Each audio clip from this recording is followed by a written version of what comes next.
like that.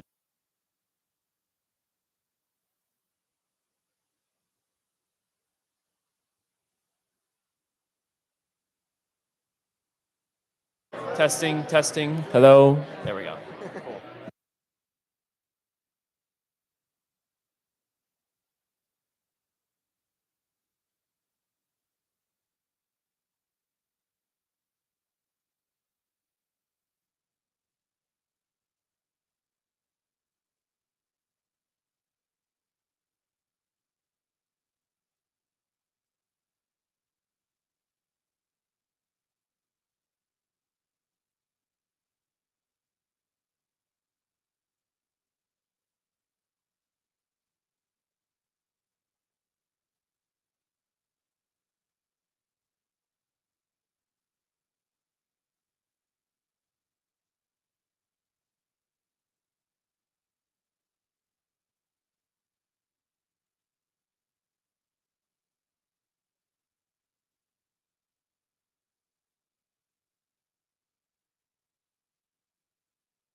University of Pittsburgh, and I hold the role as president of BridgePittsburgh. Thank you. I'm not doing much in this debate other than doing this speech, and then I'm getting off. All right, this debate tonight will feature 4 panelists from each party who will debate on a range of topics that are important to Americans and students here at the University of Pittsburgh alike. The bulk of our time tonight will be spent debating, but we've also reserved 30 minutes for audience questions near the end of the program. My events coordinator, Jeremiah Cutright, to my left, will explain the debate layout in more detail shortly. We at BridgePittsburgh believe there's a better path forward in politics, one that values people over politics, dialogue over groupthink, transpartisanship over partisanship, and inclusiveness over divisiveness. If we remain polarized as we are today, if we remain disengaged from the halls of power and governance, then our democracy truly is in trouble. BridgePittsburgh is an award-winning chapter of Bridge USA, a national nonprofit organization with one of the first chapters being established right here in Pittsburgh. Bridge USA is currently the largest and fastest growing student movement improving the future of democracy, with over 50 college chapters nationwide and over 20 high school chapters and growing. The future of democracy depends on the next generation, the people here in this room. And with this many college chapters and a national team all under the age of 25, Bridge USA truly is a movement of young people seeking a better path forward in politics by making civic discussion a norm and finally ridding society of echo chambers. We champion our mission by hosting events like these, where we bring together Democrats and Republicans together on this debate to debate some of the most contentious topics facing this nation today. Only through civic discussions and debates like these are where true change can be found. By upholding the ideals of dialogue, empathy, and ideological discourse, we are able to fulfill this mission and bring politics back to the people where real change can be made. We abide by the 4 core norms of discussion in our regular discussion meetings, and we'll do the same here tonight. Very simply, and they're posted around the room as well, if I don't know if anyone's seen them. Very simply, these are listen to listen rather than listen to respond. Try not to interrupt or have side conversations. Address the statement, not the person. And finally, participants represent only themselves or their clubs and are not representative of entire social groups. While this may seem obvious, we feel it's important to reiterate these norms as much as possible, as these 4 norms are the way we can make civic discussion a norm again in our society. Finally, tonight, I'd like to thank all the stakeholders here in our debate tonight. We have lovely DJ services provided by the WPTS. They'll be here all night and DJing us in our break at 9:15, and they'll be DJing right at the conclusion of the debate, so stick around if you'd like to stick around. We have lighting and recording of this debate. It's also being live streamed. I don't know if anyone's watching the live stream right now, but you can find that. There's a QR code somewhere that'll take you to it. And it's also going to be published after this debate as well on our YouTube, and we'll let you know about that. We also have catering from the amazing campus catering staff. A little bit expensive, but we love to please the crowd. I don't know how much is left there, but we actually just ordered pizza and it'll be delivered. No? There will be pizza. We may be out of food. There's probably a little bit left. I don't know. Check it out if you want to. We'll have pizza here. We'll have like 6 pies. They'll be here by the break, I think, which will be at 9:15. So stay until then if you're hungry. And finally, the tables to my side are filled with representatives of the Pitt College Republicans and Pitt College Democrats, who so graciously agreed to participate in this important debate tonight. Last but not least, I'd like to thank the BridgePittsburgh board, all in this room spread out, my events coordinator, who's put on this lovely event tonight and organized this entire thing almost, Jeremiah Cutright, and our 3 moderators who are also board members in front of me, Alex Weaver, Michael Schaefer, and Trevor Weinstock.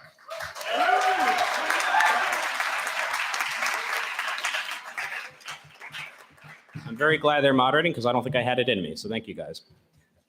And with that, I'll hand it over to Jeremiah to talk more about how this debate will be run tonight, the rules that both panels have agreed upon. Let's have a good debate. Thank you for being here.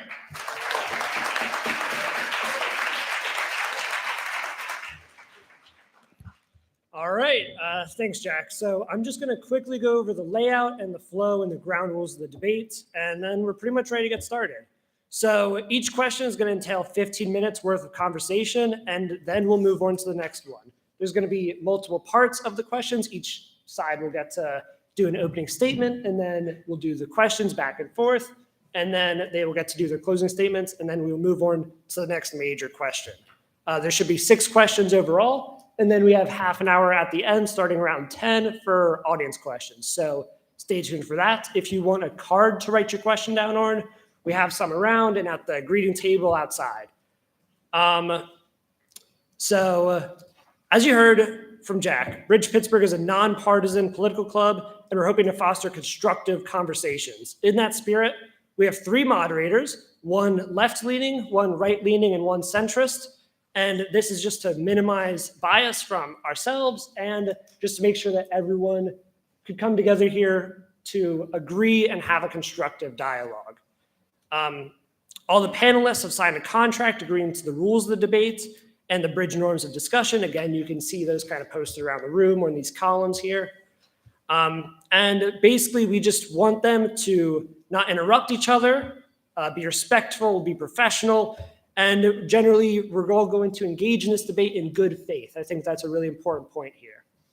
So as the audience, again, we ask the same of you, so please refrain from yelling or cheering out and hold your applause until the question at hand is over. I won't harass you if you applause just a little bit, but try to be respectful generally. So now I'm going to let the presidents of each club introduce themselves briefly, along with their panelists, and then we're ready to get started. So let's start with the Republicans. Dylan? Yeah, just come up here and just introduce your club. We're the Pitt College Republicans. I'm the president, Dylan Mitchell. I've got the vice president, Josh Minsky, and then we've got members Ryan Small and Heather Wright also debating with us tonight. And Amanda?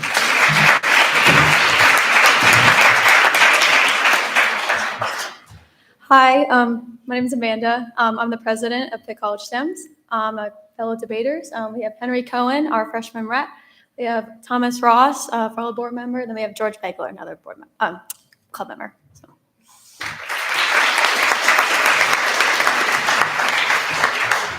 And with that, Jeremiah, I think we'll hand it over to our moderators for our first question.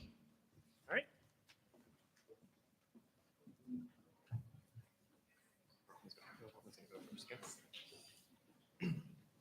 Hello, hope you all are doing well.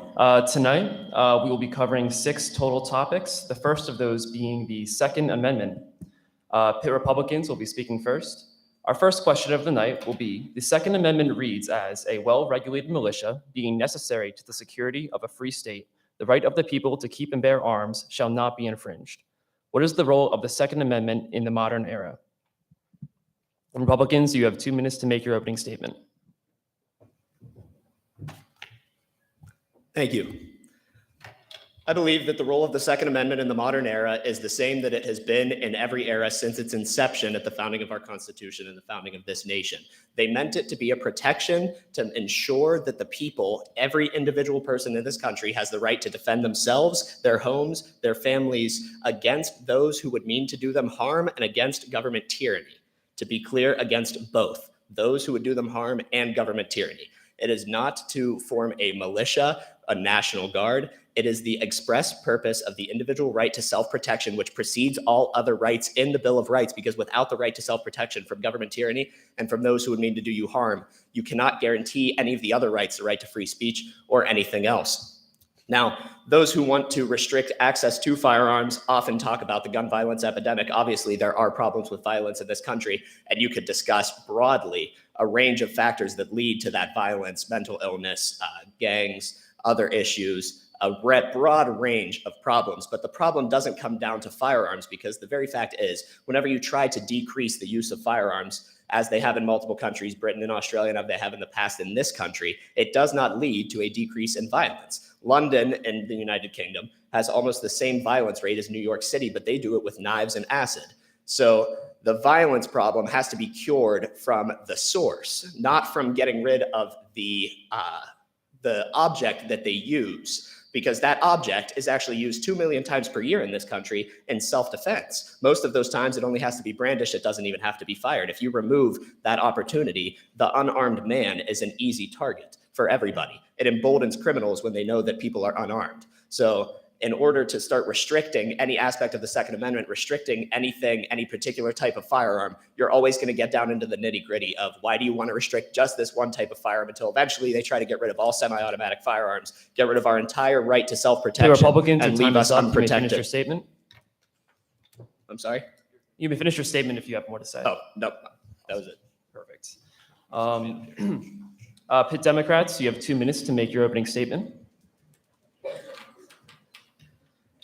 The two most important words in the Second Amendment are well-regulated. We do not have the right to well-regulated speech. We have the right to free speech. We do not have the right to freedom of religion, to well-regulated religion. We have the right to freedom of religion. Well-regulated. That right there means that the government can regulate weapons of war, weapons that have been used to kill thousands in America just in the past few years, weapons that have ended so many lives, weapons that have made so many people live in fear, be it for themselves, their loved ones, their communities, their nation. People want to feel safe. People want to be safe. People cannot be safe when there are guns freely allowed in their streets, in their schools, in their stores, in their community centers. We as a country cannot, in good faith, say that we are a beacon of freedom when people are not free to live their lives, free from fear that at any moment they could become another name in a long list of mass shooting victims. America should be the shining city on a hill, as some Republicans like to say. But what is keeping us from that? What is keeping us from that is the epidemic of gun violence. Gun violence is a problem that stems not from democratic states, not from the big democratic cities, as some will have you say, but rather from lax gun laws in Republican states. 50.3% of guns come just from red states bordering Illinois. Those are states that border Illinois, not to mention those that do not border Illinois. And yet Republicans will come up here and say that it is these cities and gangs that are causing these weapons, that causing these problems. It is the weapons that they are using. It is the weapons that people are using to kill, to harm people, to cut lives short that are causing these problems. Anything else is deflection. Anything else is being willingly complicit in this epidemic. Anything other than saying fully that guns need to be regulated is complicit Pitt in this, Democrats, your in time this is up. You epidemic may of finish gun your violence. statement. Thank you. Thank you. Pitt Republicans, you have 1 minute to make your response. Yeah, first I'd just like to ask for a clarification. Are you aware of the definition of the word regulated at the time that it was written in the U.S. Constitution Bill of Rights? Why don't you share with us? I'd love to. The definition of the word regulated at the time it was written in the Bill of Rights was a synonym for the word armed. It means a well-armed militia. It had nothing to do with the word government regulation. That word did not even exist in the American lexicon at the time. It was not a word that would have been thought of. At the time that that was written, the cannons that were used in the Revolutionary War were entirely private owned by individual citizenry that were lent to the army. A well-regulated militia meant the right of the people to be heavily armed at all times. That's what it meant. So you can debate whether or not you agree with that, but trying to say that the founding fathers wanted a government-regulated militia is just completely ridiculous. Pitt Democrats, you have 1 minute to make your response. Well, to that, there's a reason that citizens don't rent out their weapons to the military anymore, and it's because we decided that citizens shouldn't have these weapons of war. And it's the reason that we have a militia or the National Guard that is heavily armed and ready to step in. And that is this militia that we talk about. Now, the militias that some people will have us talking about, the militia that some people will be up here defending, are militias like the Proud Boys or the Free Staters that exist in states like Montana and Idaho that are ready and attempted to send van loads of armed men into cities to cause violence at pride events. These militias that held hostage the Oregon State Capitol for over a month for their believed right to own as many firearms as they wanted. These are the militias that are being protected now by the Republican Party. These are the militias that people are hoping to protect. It is these militias that are the ones that they are arming Pitt Democrats, well. your time is up. You may finish your statement. Thank you. Pitt Republicans, you have 1 minute to make your response. The phrasing of a well-regulated militia was merely a precursor to the actual point, which is the right of the people the people, not groups of people, not the government, not a militia. The right of the people to keep and bear arms shall not be infringed. Infringed is a definition of the current word, or is a synonym for the current word regulated. Shall not be regulated in any means. When I talk about individual gun ownership, I'm not discussing militias. I'm not defending people going in vans to cities or whatever we're talking about here. I'm talking about the right of the individual to own a firearm for self-protection, for protection from government tyranny, to make sure they are secure in their houses, homes, families, persons. And he wanted to talk about, in his opening statement, he also said that people have the right to be free from fear. I agree. They have the right to be free from fear by being well-trained and well-armed, carrying a firearm themselves, which they know is the only thing that can stop somebody who means them true harm, who has the access to the Pitt firearms Republicans, as your well. time is up. You can finish your statement. Good timing. Thank you.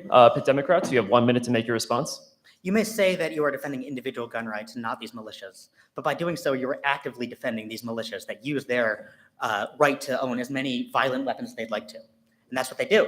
They buy them themselves. They use their individual right to buy weapons of war, which they then plan to kill hundreds of people, be them at pride parades, history events, community events, all kinds of things.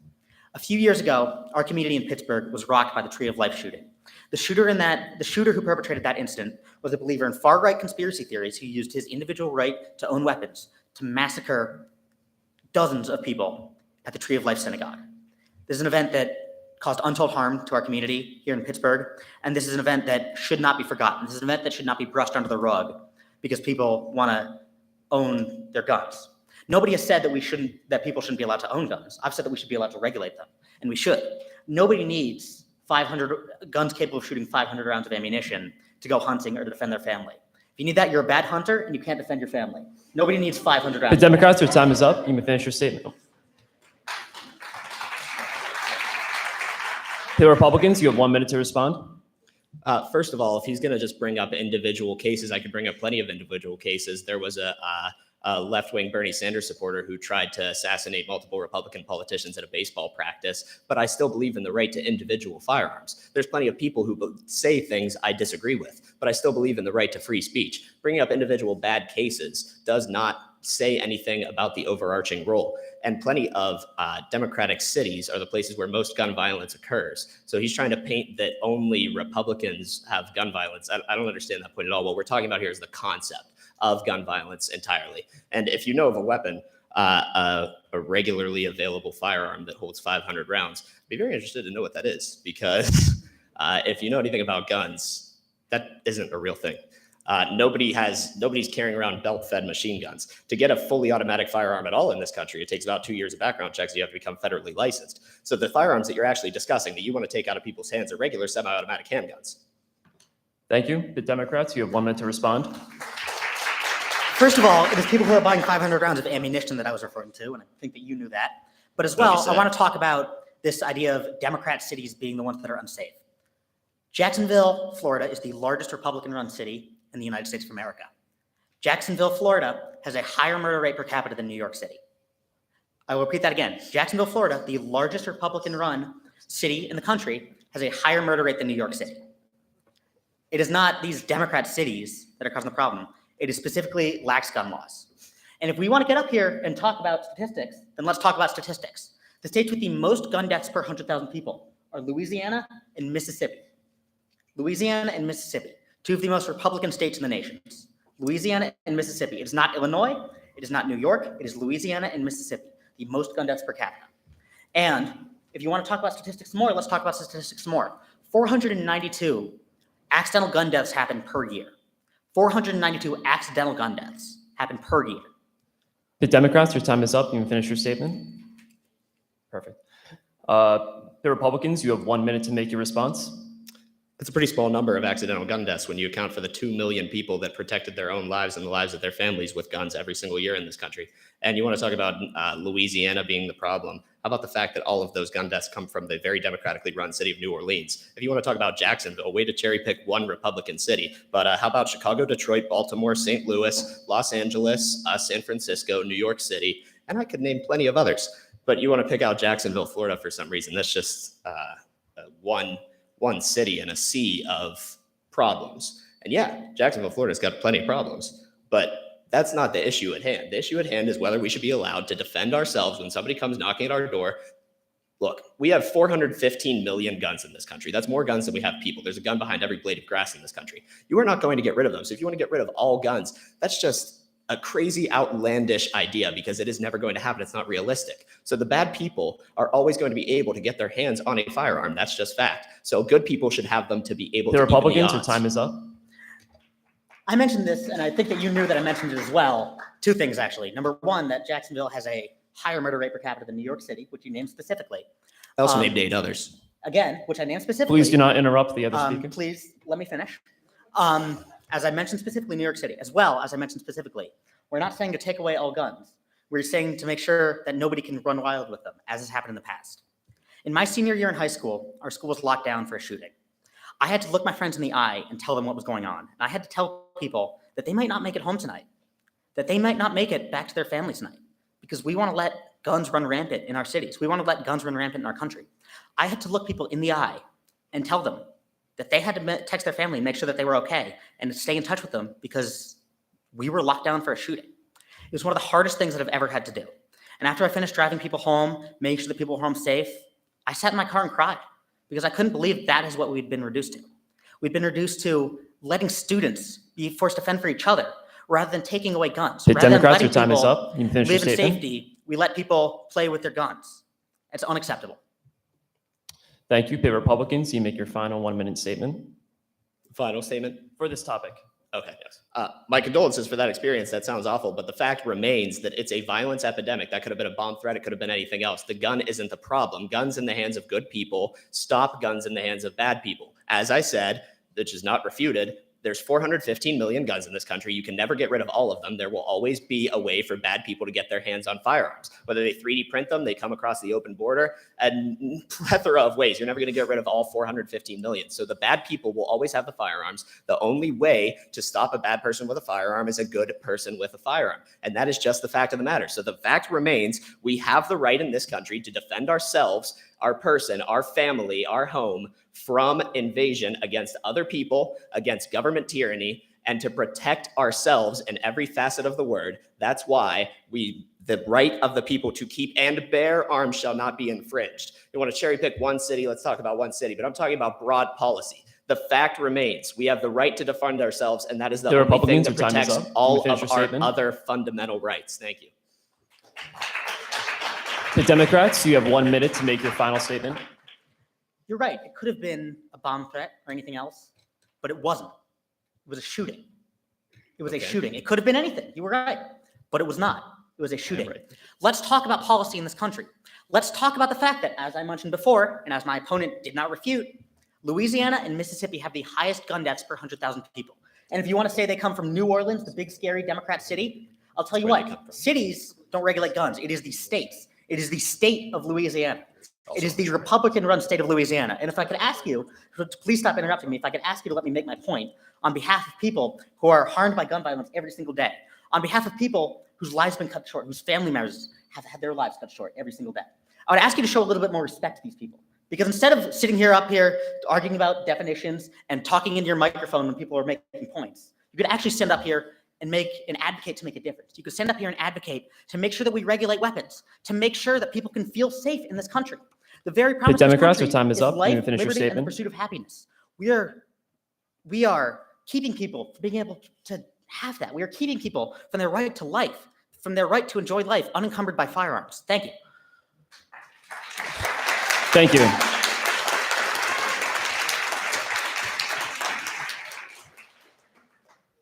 We will now be moving on to our second question, which is, are current healthcare options adequate for handling public health?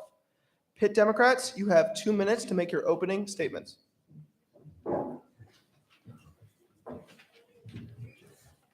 No, our healthcare system is not acceptable right now. And I think COVID illustrated just how weak our healthcare system is. How when you lose your job, you lose your health insurance in the midst of a pandemic. That is outrageous.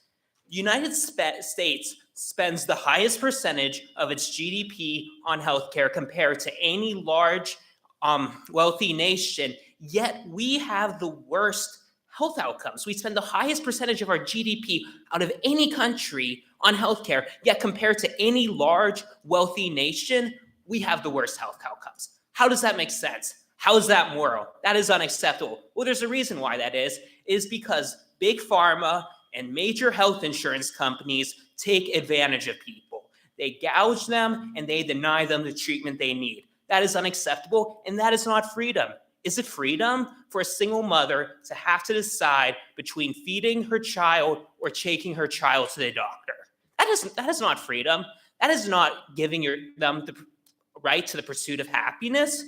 That healthcare needs to be a right. And now, while there are many different ways to get there, all of the Democrats, even amongst ourselves, we have lots of disagreements about how to best ensure everyone has healthcare. But I think there's a sharp contrast because all of these ideas are about expanding access and lowering costs. Well, the Republicans, they want to repeal the Affordable Care Act. They want to make it so that way, I think most people in this room are probably on their parents' healthcare plans. But that is thanks to the Affordable Care Act, which allows you to be on your parents' healthcare plan until you are 26. But as soon as you are 26, you are on your own. And if the Affordable Care Act is repealed, as many Republicans like, you will be on your own. So we need to make sure healthcare is a right. That is what freedom is, the right to see a doctor when you are sick and not have to worry about costs. That is it. Pitt Democrats, your time is up. Thank you. Pitt Republicans, you have 2 minutes to make your opening remarks.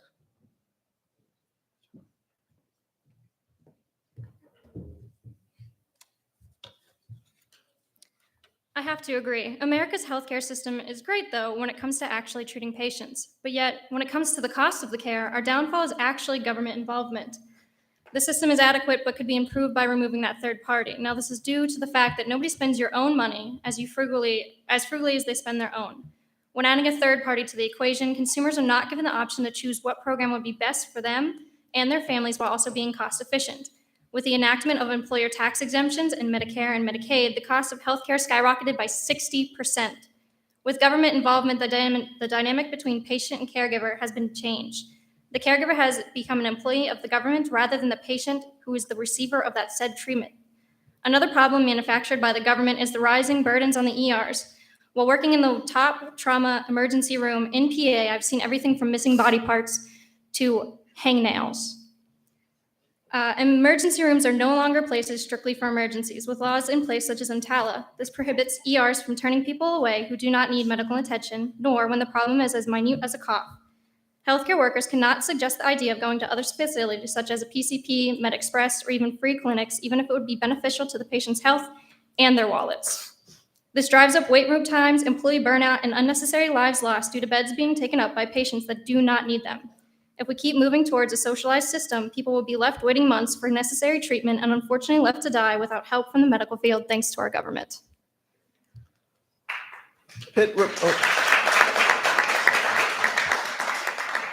Thank you. Pitt Democrats, you have 1 minute to make your response. The reason why our healthcare system is so expensive is really simple. It's because of corporate greed. We are the only industrialized country to not guarantee healthcare as a right. That is unacceptable. I've heard the suggestion, moving towards that system would increase wait times. Well, the United States already has similar wait times according to the Organization of Economic Cooperation and Development. The United States already has similar wait times to countries with universal health care, so that we can do better. We can make sure healthcare is a right. And that is what it takes. Why should are you saying that if you are poor and you notice something weird on your skin, and who knows, it could be cancerous, you shouldn't be able to see a doctor because, you can't afford it? That doesn't make sense. You should be able to see a doctor. You should be able, because especially since, when you catch it early, you're more likely to live. We need to be able to, that should be your Pitt right. Democrats, your time is up. You may finish your statement. Okay, thank you. Pitt Republicans, you have 1 minute to make your response. I'd like to start with the fact that he brought up that our wait times are very similar when that's actually incorrect. Of course, our ERs do definitely have higher wait times. It could range from 4 hours to 6 hours. I've seen it myself. But when it comes to life-saving surgeries, over 6 million Britons were on the waiting list for surgery as of January 2022. The highest number since the NHS, which is their national healthcare system, began keeping records in August 2007. That's equivalent to 1 in 9 people in England. In 2022, the average wait time to get an appointment in America is 26 days if going to a new doctor. Once there, they wait on an average of 19 minutes before being seen. The longest wait to actually get the surgery is 30 days or quicker due to your insurance. Yeah, all good, all Okay, good. Thank you. Pitt Democrats, you have 1 minute to make your response. Well, actually, so when it comes to different areas, when it comes to how long it takes for your doctor to respond or how long it takes to get specialized treatment, the United States is actually, we actually have longer wait times than most wealthy countries. So that doesn't really, and also I'm glad you mentioned the NHS because go to the United Kingdom, the people love the NHS. The NHS was even a mascot at the recent London Olympics because it has become so core to the British identity. If you look at British politics, from the far left to the far right to the middle, no, everyone embraces the NHS because it would be political suicide to do otherwise. I mean, that's just, people like their healthcare. People want to be able to see their doctor without having to worry about costs, especially when, it's really about luck when it comes to health. Is it fair when someone gets cancer? Of course not. But no, they're punished for it, and they have to pay astronomical burdens when they should be focused on recovering and Democrats, your living, time is up. not costs. Oh. Thank you. Pitt Republicans, you have 1 minute to make your response. Everybody that takes those polls in those countries like England that have a national healthcare system are going to say that they love a welfare system because it benefits them. Let me ask you, does it benefit the people whose family members died from the long wait times? Are they the ones partaking in this poll? No, because they're grieving their family members who had to die because they could not get the necessary treatment that they needed. Also, the people that died themselves aren't going to get to participate in these polls. Thank you. Pitt Democrats, you have 1 minute to make your response. Well, the United States already has comparable wait times, so yeah. And well, tell that to people who, what are you going to say to people who, you notice something weird on you and you want to go to the doctor, but you can't afford it. And, it progresses, it turns out it's cancerous, it's too late. Tell that to them. Tell that to them that they should have, worked harder or been born richer or whatever. Like, that doesn't make sense to me. Or even worse, tell that to their child who's only a child and is not even responsible for where they are in the world. Tell that to them. Tell that to them that they shouldn't have had health care. Tell that to them, or tell them that they should have had to pay an astronomical cost they couldn't have afforded. The wait times are already comparable. What they need, the problem is the costs. We also have big pharma because we do not allow the government to negotiate with pharmaceutical companies like we used to, which allows them to set astronomically high rates. And that Pitt is Democrats, outrageous. your time and is that's up. You not may freedom. finish your statement. Thank you. Pitt Republicans, you have 1 minute to make your response. For starters, no person is being turned away from any medical care system. I mean, you could definitely go to a PCP and have horrible systems, but 90% of insurance in this country does not turn down people. Also, if you have some lump on you, you can just walk straight into the ER and you'll get treated. Of course, you will get a high bill without insurance, but they will offer you any type of help that they can give you, as I've given them that manual themselves. On top of that, they don't have to pay that bill. The thing is, if you send $1 a month, they're not coming after you, unless you have astronomical $1 million prices, which you're not going to. Thank you. Pitt Democrats, you have 1 minute to make your response. You said they only come for you if you have astronomically high costs. Do you know how much cancer treatment costs? It's hundreds of thousands, if not millions of dollars. It is incredibly expensive. That is an astronomically high price, so they will come for you. They're still going to come for you. The medical system is incredibly expensive. It is incredibly outrageous. It's because of corporate greed. It's because large corporations, the health insurance companies, have a ton of power in Congress. They have a ton of power, and they can lobby to make sure we don't take action. So there are many different ways that we can make sure everyone has access to healthcare, whether it's a public option or a single payer system. There are many different ways, but all of that would be an improvement. And And all of that is about expanding access and lowering costs and making so that struggling single mother can feed her child and take her child to the doctor so Pitt that child Democrats, your doesn't time die is of up. You may cancer. finish your statement. Okay, thank you. Pitt Republicans. Pitt Republicans, you have 1 minute to make your response. I actually do know how much it costs to go to the hospital. My mother has severe traumatic brain injury. She sat in a hospital bed for over 2 months. My mom's hospital bills equate to over $100,000. And my mom works at Giant Eagle now because of her injury, but yet they haven't come after her. She has far more medical bills than any person that I know so far, but they haven't come after her. And I mean, on top of that, yeah, big pharma is a problem, but it's more so a problem because we cut costs for other countries. They have the option to negotiate with them, but the thing is we sell our medications at a net loss because the thing is with other countries, if they cannot afford it, they just will not buy it and give it to the people under that national healthcare system. Thank you. We will be moving on to a side question that goes along with the topic. Should we have a single payer system? Pitt Democrats, you have 1 minute to respond. I say anything that gets us closer to universal healthcare is a positive. I think whatever is achievable should be achieved. There are many different ways to get there, but yes, healthcare should be a right. And if we can get a single payer system passed, I'm all for that. If we can't, but we can get a public option, I think that's still better than what we got. Or increased subsidies through the Affordable Care Act, that's still an improvement. All of these are improvements. And all of these, you may have, I think there may be a lot of different agreements about how to best ensure access, but I think we as Democrats agree that we have to ensure that people can afford the healthcare they need. What do you think? Do you think that, all of a sudden we just hope we can pray and if you're religious or whatever, and that all of a sudden pharmaceutical companies are going to become really generous and because start caring about people? No, the point of their purpose in this world is not to make us healthier. It's to make as much money for their shareholders as possible. That is why we need to make sure there are programs in place so we are protecting people's healthcare and making sure everyone Pitt can go see a Democrats, doctor. your time is up. There you go. Thank you. Pitt Republicans, you have 1 minute to make your response. No, I don't think we should have a single payer healthcare system. That's asking somebody to basically work for free, right? Healthcare isn't a right, it's a commodity. This is a selling point. We have to make money from the medication, from the doctors, from everything else, and enough money to pay them.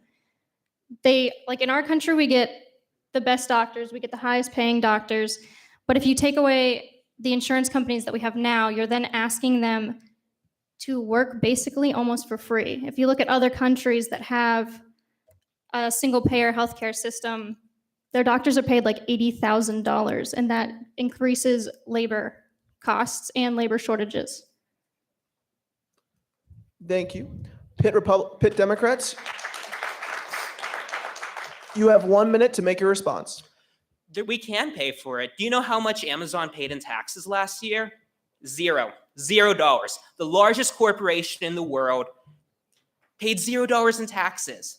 That doesn't make sense. How does that make sense to any of us? I don't think anyone can, explain that. So yeah, if we start taxing, the very wealthy, the people who have lobbyists, if we start taxing them fairly, yeah, we can afford to make sure everyone can see a doctor. We can afford that. If we can also lower costs by allowing Medicare to negotiate with pharmaceutical companies, so that way it would bring all those costs down, so the government would be paying less to those companies, because we already have a universal healthcare system for people that are 65 and older. It's called Medicare. Call your grandpa, call your grandma, ask them what they think about it. They'll probably get really upset if someone wants to take their Medicare away.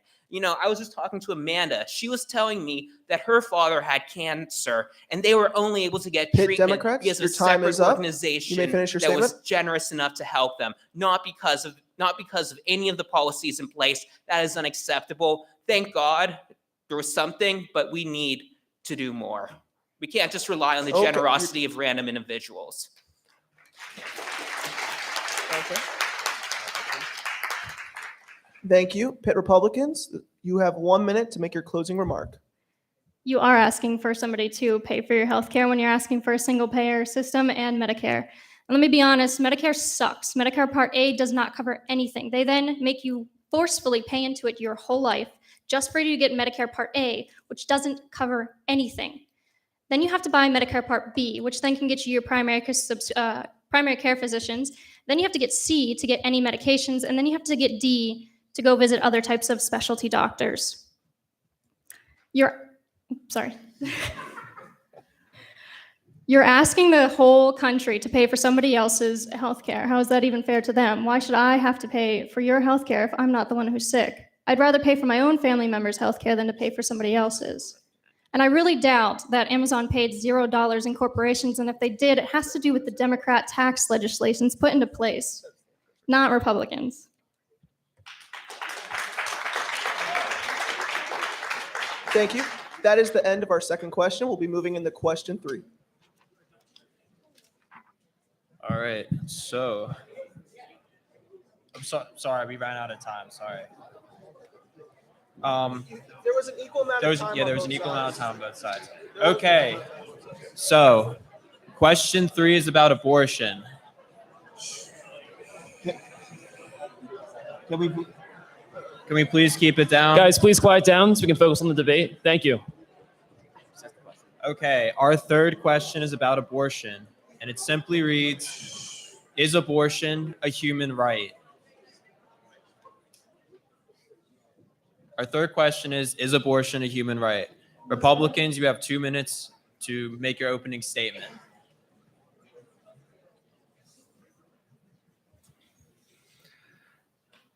Hello, everybody. I understand that I'm about to argue something very controversial, so try to stick with me.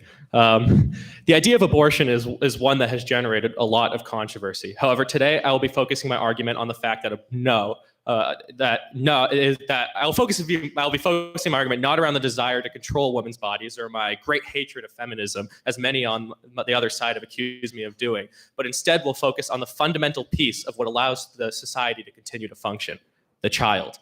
It is clear that children have been neglected by pro-abortion advocates. Like every other part of American society, abortion has fallen victim to the allure of convenience. Culturally, the pro-choice idea of being safe, legal, and rare has disappeared, and in its place, a movement which thinks only of itself and its personal pleasure has emerged.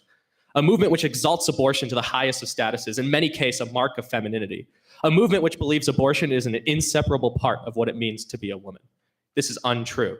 The convenience of being able to have casual sex, and then as a result, being able to discard any resulting pregnancy by cracking open the skull of a fetus, sucking at its brain in a vacuum, and discarding it as if it were some worthless piece of garbage is abhorrent. In the end, it is in fact murder. In the end, this is a child, an innocent little baby who is defenseless and unable to protect itself.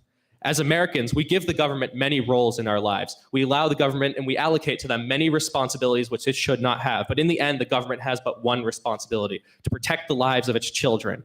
970,000 abortions were performed in 2020. That is 2 babies a minute that are killed. 2 babies. And all for the allure of convenience.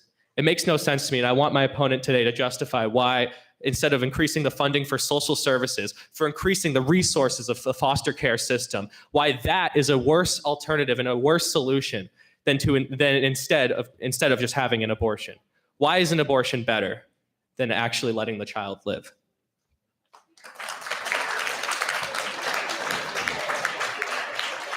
Democrats, you may respond. You have 2 minutes. All right, I just would want to start out that I am the woman debating on the topic of abortion.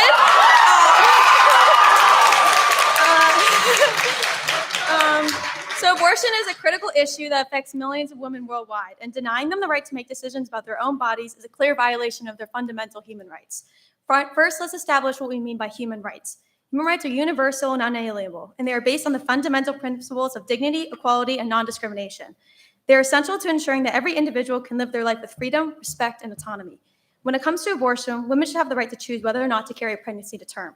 This is not only a matter of bodily autonomy, but also a matter of health and safety.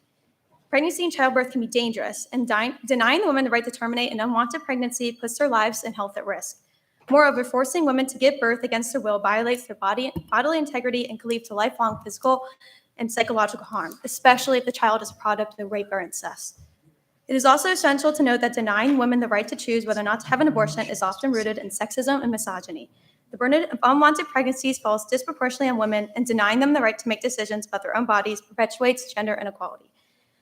In conclusion, denying women the right to choose whether or not to have an abortion is a clear violation of human rights.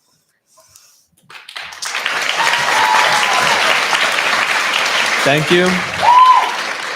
Republicans, you have 1 minute to respond. You may begin.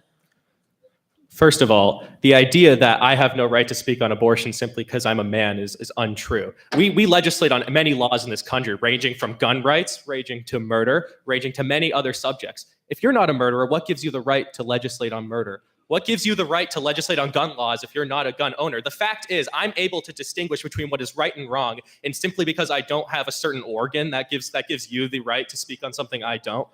It makes absolutely no sense. But anyways, I have absolutely no problem if someone is a victim of rape or incest. That is disgusting. I believe rapists should be given the death penalty.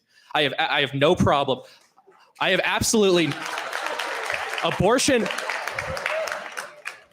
I am talking about consensual sex here. I am talking about the sexualization of society. The fact that you believe it is okay to simply get rid of a child, a child. We have to understand what we're talking about here. Simply because you couldn't use protection, it's absolutely ridiculous to me, in my opinion.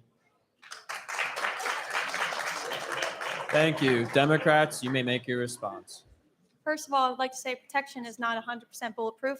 You can use condoms, you can use birth control, you can still end up pregnant.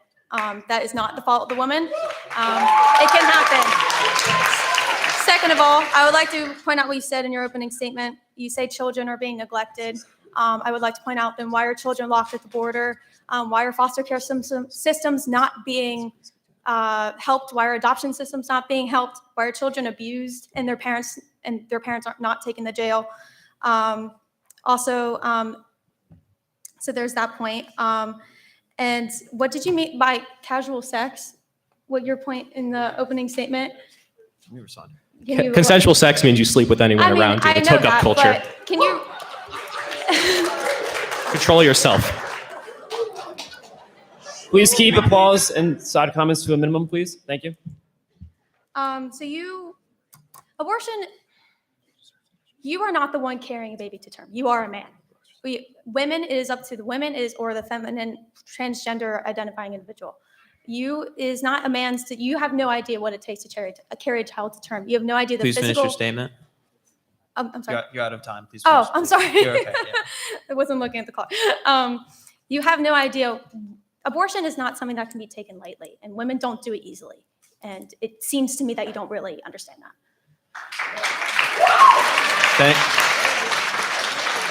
Thank you.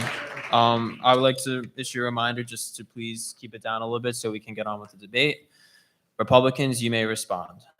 I absolutely do not take abortion lightly. It is a tragic procedure that anyone has to go through. And it really does sadden me when anyone believes that's what they need to pursue. But anyways, you're talking about this idea of carrying abortions to term. And I really just want you to kind of respond, like, after I'm done with this. Where actually do you define life? This idea that we can carry an abortion to term, there's absolutely no difference between a baby that is 1 day before being born and 1 day after. And there's no distinguishable line you can draw. Is it the matter of location? The second the baby's out of the womb, the rights of an American citizen apply to it? No, it doesn't make any sense. The only direct line you can draw is at conception. And I do not at all I have so much sympathy for people that are struggling. And I believe the foster care system and the social services are what deserve funding. Those children that are forced into those systems are suffering. They are being neglected. And yes, we should be tripling the budget. It is the only thing the government should be doing is to protect the rights of its citizens and the lives of its citizens. And I don't really understand why that's controversial. Democrats, you may respond. I wasn't talking about, I was saying carrying pregnancy to term. Abortions, if they have to go to the end of the term, the woman was planning on having that child. And unfortunately, the determination to have an abortion at that time was not something that she probably took lightly, and it was at the risk of herself or the child. There are many women, there's hundreds of stories of women across the nation who unfortunately, again, don't make the decision to have an abortion lightly. And you say you want to fund foster care systems. I'm not seeing it. I don't see that anywhere. And if you really, it seems to me that you really don't care about the child until you only care about the child while it's in the womb. You don't care about it when it's out of the womb. The Republicans are not doing enough to ensure, like, again, foster care systems or any other, they're not ensuring contraceptives. They're not doing, if they were doing all that they could to ensure that the well-being of children after they were born were secure and have a safe and happy life, then I would agree with that, but they're not. So Please finish your statement. Thank you. Republicans, you may make your response. I find it slightly offensive that you're saying I don't care about the child. Every policy I push, everything I fight for when it comes to politics always revolves around the child. The child's well-being is my number one issue. I have been consistent with this. I know you don't know me, but I've been consistent with this for every year since I've been in politics. The child is the innocent unit and structure of society, and I do think we have to protect them. As for everything else, I do think we should increase the foster care system. It is garbage. It is terrible. But the reason it's not being increased is because it has been politicized like every other aspect of this society. Politicization is what is destroying and eroding the foundations of what our country is. It's not just abortion. It's everything. You name one issue and tell me it's not political. Everything is political across the board. If we increase the resources of the foster care system and it actually looked like a viable option, maybe people wouldn't feel so bad leaving their child to it. But of course, that's not an option because it's been politicized and we're unable to legislate and create an actual competent foster care system. Thank you. Democrats, you may respond. I think it's hard to pinpoint the point of conception. You're talking about the child, protecting the child. That's not a scientifically or ethically sound argument saying that conception, a child is created, like, life does not begin at conception. There's not like biologically when the egg combines with sperm, like that is when it starts, but you cannot say that is not a fully formed human with thoughts, feelings, or consciousness. And from an ethical standpoint, it really just prioritizes the rights of that fetus over the pregnant woman. And it really takes into the account the autonomy and agency of the woman in question. And then again, Republicans then feel the need to implement these practices and ban these abortions that can actually help women who are facing health issues or unfortunately need to abort the child for tons of reasons, again, that they don't take lightly. Yeah. Thank you. Republicans, you have 1 minute to respond. The deformity of a child or a child not being fully formed, in my opinion, is a bad argument. You can find any human alive today that has some form of deformity. Oh, the heart isn't fully developed. There are people on pacemakers. They don't have fully grown limbs. There are people that don't have arms. Any organ, any body part, you can always find a human that's alive today that doesn't have that. This does not mean they're not alive. You cannot use physical characteristics of someone to define if they're alive or not, because I can always counter with, well, look at this person. This person doesn't have that. Can you kill them? And of course, the answer is no. You can't kill anyone. So it's simply ridiculous. But more than that, I strongly sympathize with people that have to go through abortions. But unless it's to save the mother's life, if you are waiting up to 9 months, I don't see any reason as to why an abortion would be justified unless it's to save your life. You can't afford a child. What if I go bankrupt and I have a 2-year-old kid? Can I kill them? I mean, the thing is, you can't. This logic can only be drawn at conception. That's the only point you can draw it, and there's no reasonable thing. Response. Every time you point something out that might be a reason as to not having the child, I can always replicate. Your time is up. I can always replicate that scenario in real life.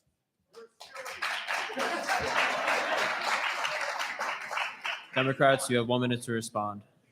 First of all, I would just like to say, this overall rhetoric that you're using is very disrespectful to women and just feminine identifying individuals. I just feel like you're being really insensitive.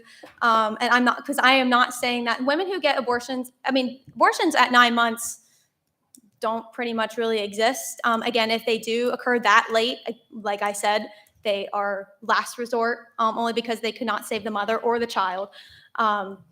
So that is not what I'm saying. No one just free will gets an abortion at 9 months because they just decide to not have the child anymore. That is not true.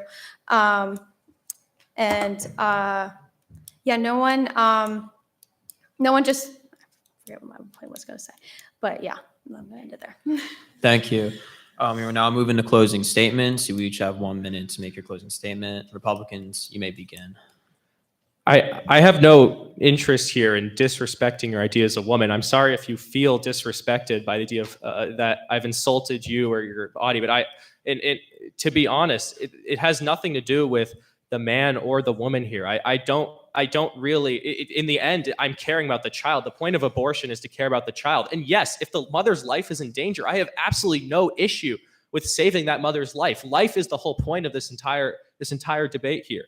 And this idea that, it's okay, the mother's life might be in danger, all these different cases. The fact is, if I said, okay, I'd be willing to ban all abortions except in those cases, you'd still disagree. The fact is, it really just comes down to this idea of convenience, this idea of allure. And since this is my closing statement, I'm going to reiterate the fact that society has become extremely sexualized. Everyone is having sex with everyone. I mean, it's just true. Look at Tinder. What is Tinder? I mean, think about it.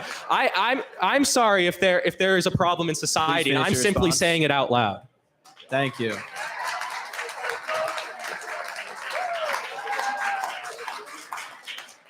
Democrats, you have one. Please quiet down. Democrats, you have 1 minute to respond. Remember what I wanted to say earlier, what you mentioned about the defects and what you're talking about earlier. I don't understand your point on that. No one I don't count people with disabilities as not human. I don't understand that point correctly. But I just want to say overall, abortion is a fundamental human right that needs to be protected. Yeah, people are having sex, but imagine your sister, your mom, imagine any of the audience, and being in college, imagine having a child right now. It can, unfortunately, having a child it's extremely expensive, especially it can just cause, it's a big upheaval in someone's life, and it's not a responsibility people take lightly. Everyone has the right to control their own lives, and essential to having reproductive health care is a basic human right, and we need to make sure we support the right to choose and work towards creating a world where reproductive autonomy is respected and valued, which clearly you don't seem Please. to. Thank you.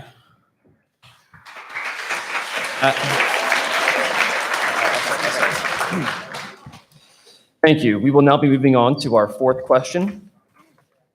What should the federal minimum wage be?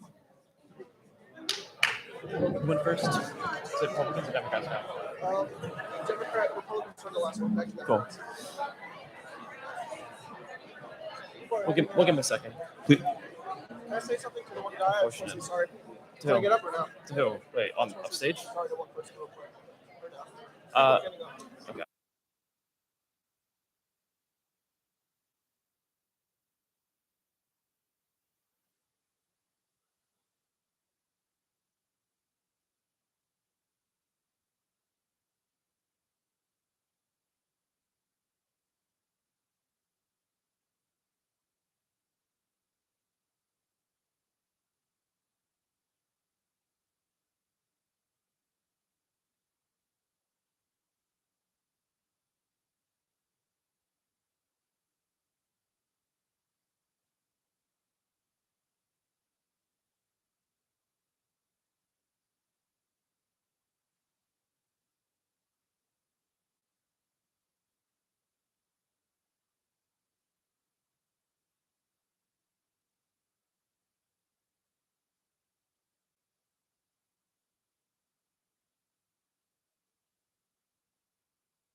Where are you putting it?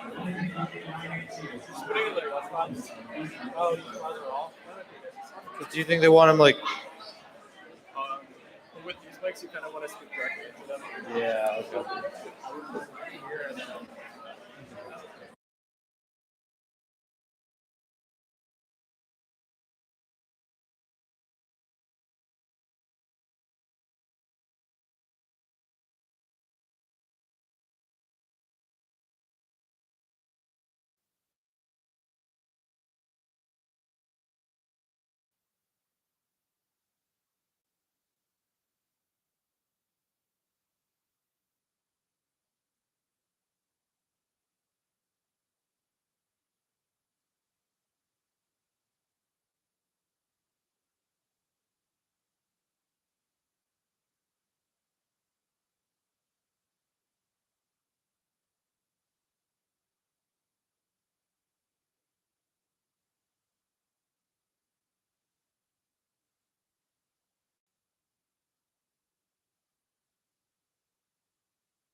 I might do it to serve on, so I don't really know. Should we shake everyone's hands at the end of the discussion? Definitely, yeah. We'll let them, they'll walk down here and we'll. Oh, they'll walk down. At least I thought I heard you in the last one. Oh, no.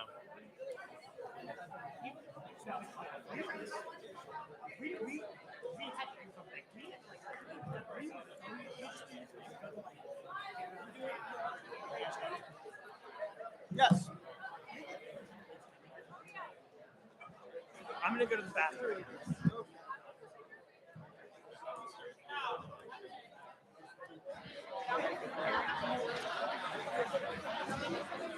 Alrighty.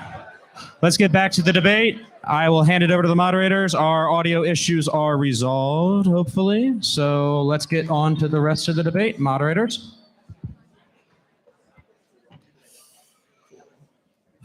Why, thank you, Jack. Hello, everyone. We're now entering the second half of our debate. Apologies for the technical malfunctions. I'm pretty sure we got them fixed, so hopefully no such issues here on out. Thanks for staying with us, though. We will be resuming with our fourth question. Our fourth question will be, what should the federal minimum wage be? Pitt Republicans, you may make your opening statement for 2 minutes. Thank you. No. Oh. Oh, no. Try that one.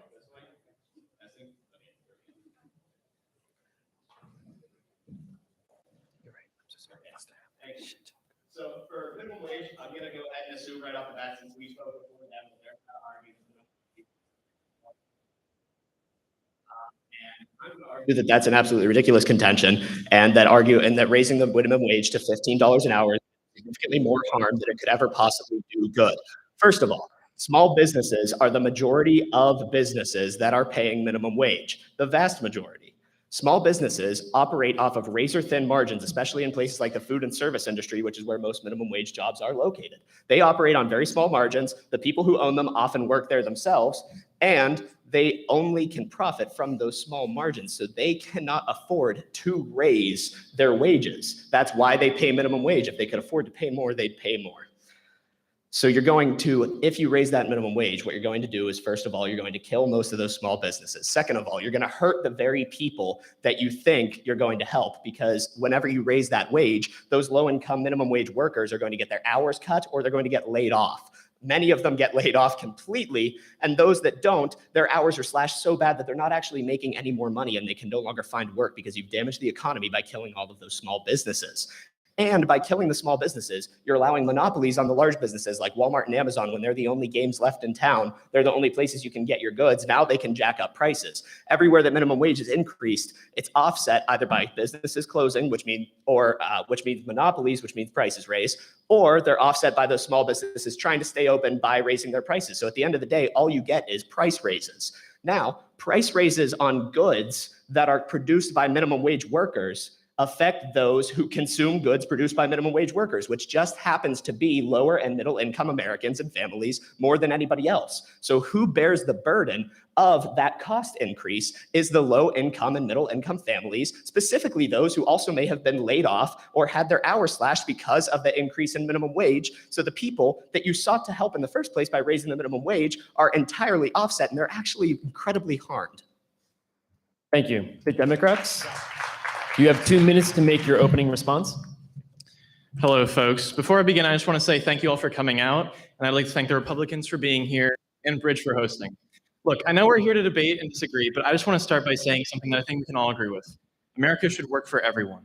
Currently, 1.1 million Americans, which is around 1.4% of all wage workers, make the federal minimum wage of an insultingly low $7.25 an hour. Approximately 52 million workers make less than $15 an hour, which is almost 1/3 of the nation's labor force. In PA, an individual working for $7.25 an hour, 40 hours a week, is making approximately $1,256 a month, which is not even enough to afford rents in some parts of Pittsburgh, let alone food, car payments, and health insurance. It is barely above the poverty line, and someone making that much would not be in the position to even consider taking on the cost of college, saving for retirement, let alone family planning. So why then, if we agree that America should work for everyone, shouldn't we raise the minimum wage? If America is to work for everyone, that means that everyone should be able to live comfortably, raise a family, and not have to worry about skipping a meal or missing a doctor's appointment just because they can't afford it. Since 2009, the federal minimum wage has not been raised once. In 1968, the federal minimum wage was the equivalent of $9.68 in today's money. Currently, minimum wage workers are making roughly 25% less than they did 55 years ago. Folks, in order to ensure that America works for everyone, we need to raise the minimum wage to a living wage of $15 per hour and ensure that it's not consistently eroded by price increases by indexing it with inflation. I just want to say one more thing.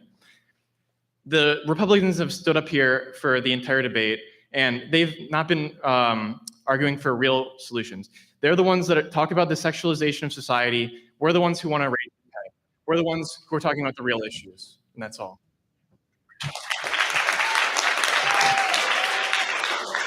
Thank you. The Republicans, you have 1 minute to make your response. First of all, saying they're talking about the real issues and we're not is kind of ridiculous considering we're debating the same topics. Second of all, if you want to make America work for every American, raising the minimum wage, all it does, like I just said, is kill small businesses, which are entrepreneurs who work hard for themselves and for their families. It lowers the overall take-home pay of minimum wage workers. So it hurts the minimum wage workers. It causes layoffs. It causes inflation. So indexing it with inflation just creates an inflationary spiral. Because if somebody's making $15 right now and the minimum wage becomes 15, well, they want 20. The person making 20 wants 25. Everybody's wages are going to go up. You know how they offset wage increases? They offset them by increasing costs. You know what increasing costs and increasing wages at the same time is? It's increasing nominal wages, but it's not increasing real wages, which means your actual take-home pay, your spending power in your pocket. You cannot actually buy the same number of gallons of milk. You're getting less out of your money whenever you raise minimum wage, and that doesn't work for any American. Thank you. The Democrats, you have 1 minute to make your response. I want to say one thing. My opponent has been talking about the short-term effects of raising the minimum wage, but in the long term, raising the minimum wage will benefit all Americans. According to the Federal Reserve of Chicago, a low-wage worker's household spends an additional $2,800 after a $1 raise in the minimum wage. When we give people more money, they're going to be contributing more to the economy, which leads to growth in GDP, leads to a growth in how much they're spending, how much they're buying. That means that businesses that they wouldn't have been able to shop at before, they're able to shop at now, which means they're putting more money into the economy, they're generating more jobs, they're helping the economy and America as a whole. Thank you. Pitt Republicans, you have 1 minute to make your response. I'll agree with you that they're spending more money, but the fact remains that they're spending more money on the same amount of goods because they're making everything cost more, as I've already said. So whenever you're spending more money on the same amount of goods, you're artificially raising the wages, you're artificially raising the price of everything. That's not growth. That's not true GDP growth. That's just causing inflation. A raise in the amount of dollars circulating in the economy, chasing the same number of goods, is the very definition of inflation, which is exactly what he just described. So what raising the minimum wage does is put you in an inflationary spiral, as I've already said. It kills small businesses, which has not been refuted yet. It causes low-wage workers to have to spend more and earn less. And the Congressional Budget Office even said that a $15 minimum wage would result in 1.5 million jobs lost.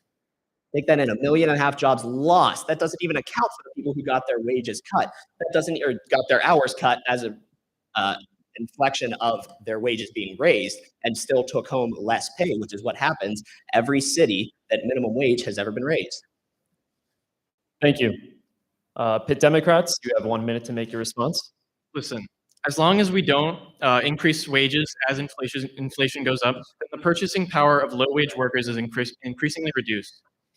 The medium wage, if we were to index the minimum wage to inflation, then each year the minimum wage would be adjusted based on levels of inflation, which would not lead to the purchasing power of low-wage workers being reduced every year. In addition, currently 44% of Americans do not have enough savings to afford a $1,000 emergency. Are we going to stand up here and say that those Americans who are making minimum wage or maybe a bit above minimum wage, where they can barely afford to feed their children, they can barely afford to go to college, are we just going to sit here and say that they shouldn't be able to make more money? They shouldn't be able to be making above poverty wages? And yeah. Thank you. The Republicans, you have 1 minute to make your response. You can ramble on for as long as you want about the emotional aspects of people living under the poverty line. We all agree that poverty is bad. People not being able to afford food is bad. But that's not the argument I just made. That doesn't refute anything I just said. The fact remains that people who are living below the poverty line are not helped by raises in minimum wage because their take-home pay decreases, because their hours are cut, they're laid off, small businesses are closed. Large businesses get monopolies, which means they raise prices. Small businesses try to raise prices to compensate, but in the end, they just get kicked out in the long run. So overall, all you do is create an inflationary spiral where they still have less purchasing power. Yeah, poverty is bad. I agree. We need a solution. But raising the minimum wage does not accomplish that goal. It never has anywhere it's been tried. Look at all these cities that raise the minimum wage, like Los Angeles, New York. As a few years later, what are they doing? They're asking to raise the minimum wage again, because what did they do when they raised the minimum wage? They drove inflation. And as soon as they drove inflation in their cities, their housing costs, their food costs, everything went up. Now they want to raise wages again to try and meet it. But all they're doing is creating an artificial cycle of increases without ever helping their purchasing power.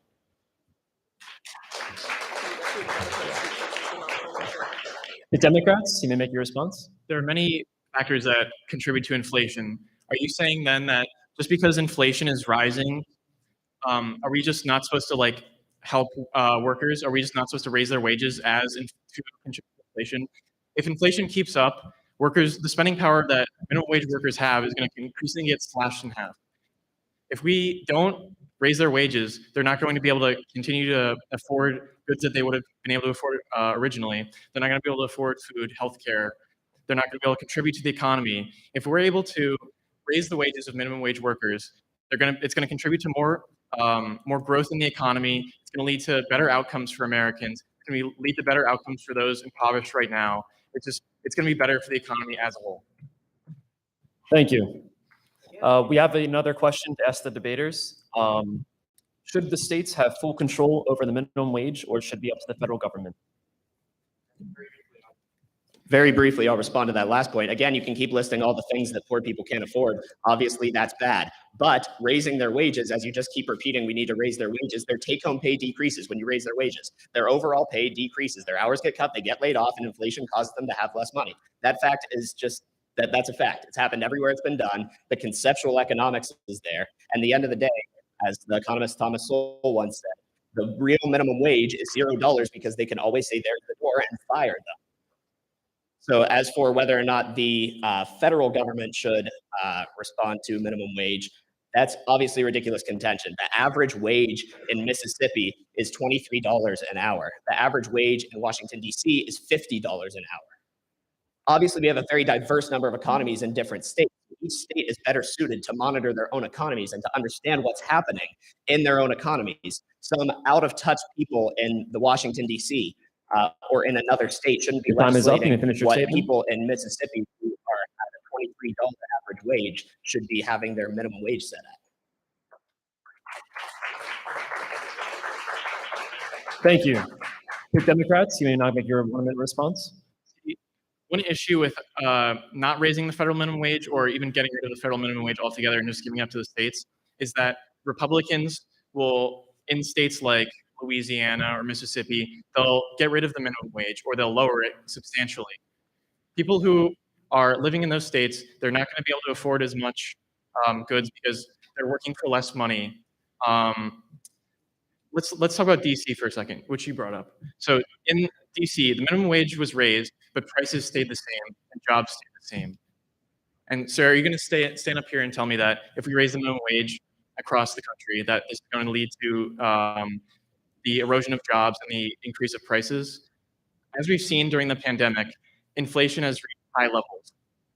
However, despite that, corporations have repeatedly had record profits, and CEOs have continued to increase their pay during that time while workers are suffering. Thank you. The Republicans, you may now make your response. I was talking more conceptually because I think it's more broadly applicable, but if you want to bring in specifics, when Chicago increased their minimum wage, people's take-home pay massively decreased. When New York increased their minimum wage, over 20% of low-income and low-skilled, low-educated workers were laid off entirely, and another large percentage had their hours massively cut. So all the things that I've been saying have been proven to be true every time that they've been tried. However, I digress. That's still an individual basis.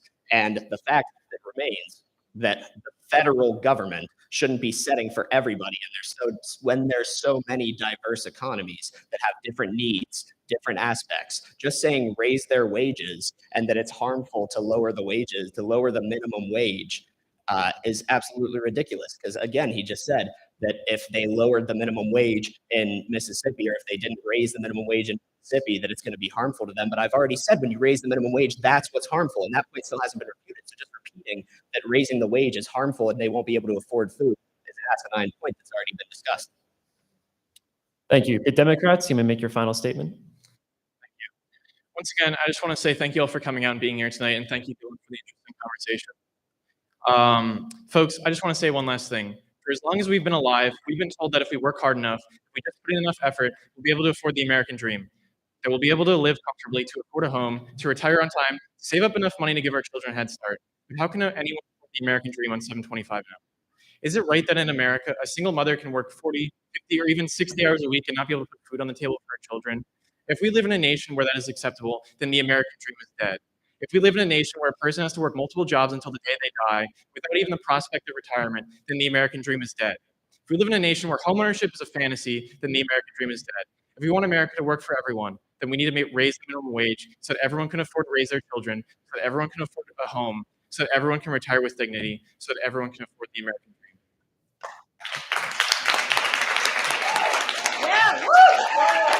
Thank you. The Republicans, you may now make your final 1 minute response. Thank you. At risk of repeating myself, he never once refuted throughout this entire debate or even attempted to refute the fact that when minimum wage increases, take-home pay decreases, people get their hours cut, and all sorts of other bad economic factors occur. He just keeps repeating the same platitudes without ever actually refuting my ideas. Furthermore, if you want to talk about the American dream was built on entrepreneurship in this country. When you raise the minimum wage, exactly what you do is force people out of small businesses, force people to not be able to work for small businesses where they could see growth, where they could work with the people who they actually work for, work with them, not just for them, and drive everyone into giant corporations like Amazon and Walmart when you drive every other game out of town with your draconian economic policies that force small businesses to shutter.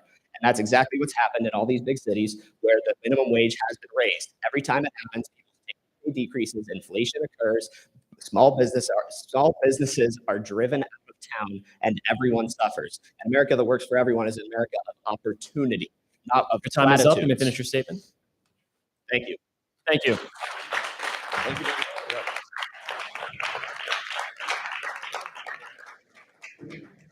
We will now be moving on to our fifth question.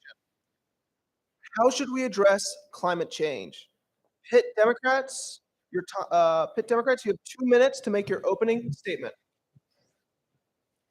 Climate change is one of the most pressing challenges facing our planet today, and it requires urgent action from individuals, governments, and organizations around the world.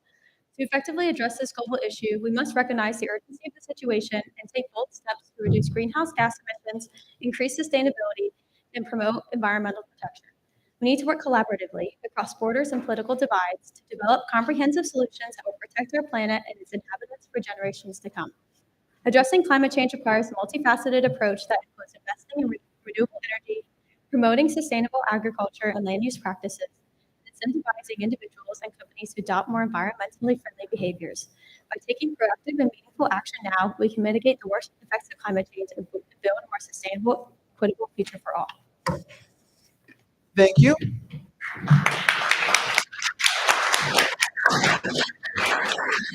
Pitt Republicans, you have 2 minutes to make your opening statement.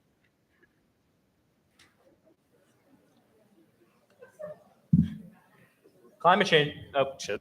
Hold on. Climate change is a problem that has acted as the center of debate and controversy in American society for many decades now. It is an objective fact that the world is getting warmer, and it is an objective fact that it is indeed induced by carbon-based emissions. In other words, yes, it is man-made. However, because of this, climate activists have begun to act a little bit insane. From chaining themselves to buildings to screaming in the street, these people do nothing but cause chaos and oftentimes violence. And what is their demand? To end carbon-based emissions, to spend trillions of dollars at the federal level despite the inflation and despite the fact that we literally do not have the money. I have no problem with cleaner air, but to push away from fossil fuels, the push away from fossil fuels must happen at a slower pace and allow for society to adapt to these new technologies. If not, we will see what happened in California happen across the country. That being a complete collapse of the electrical grid to the rush of the state's population to buy an electric car. And speaking of the government, name me one mainstream politician who believes this stuff. One person who lives green, doesn't fly a private jet, and generally practices what they preach. Of course you cannot. Just this year, 100 of the world's wealthiest people met in Davos, Switzerland to discuss climate change. Of course, all of them flew in on a private jet, lived in the resort in luxury, and then flew out a few days later on that same jet. Our elites in Hollywood preach to us about how they care so much about the climate, and yet they live in complete and total luxury. And most relevantly, they too live in giant mansions and fly around on their precious jets. My point is, these are the people for whom you wish to give your money. These are the people from which you expect change to happen. If not, then why do climate activists continue to advocate for us handing over our wealth? As a society, we must trust ourselves more. If a problem arises that threatens our way of life, then the financial incentive will emerge to fix it. And because of that, it will be fixed. Lastly, the common rejection of nuclear energy as a viable source of energy is very confusing. A zero-emission source of energy, nuclear energy, is very efficient, clean, and produces all the energy that society needs. At the very least, climate activists should support this form until we have technologies that are much more feasible.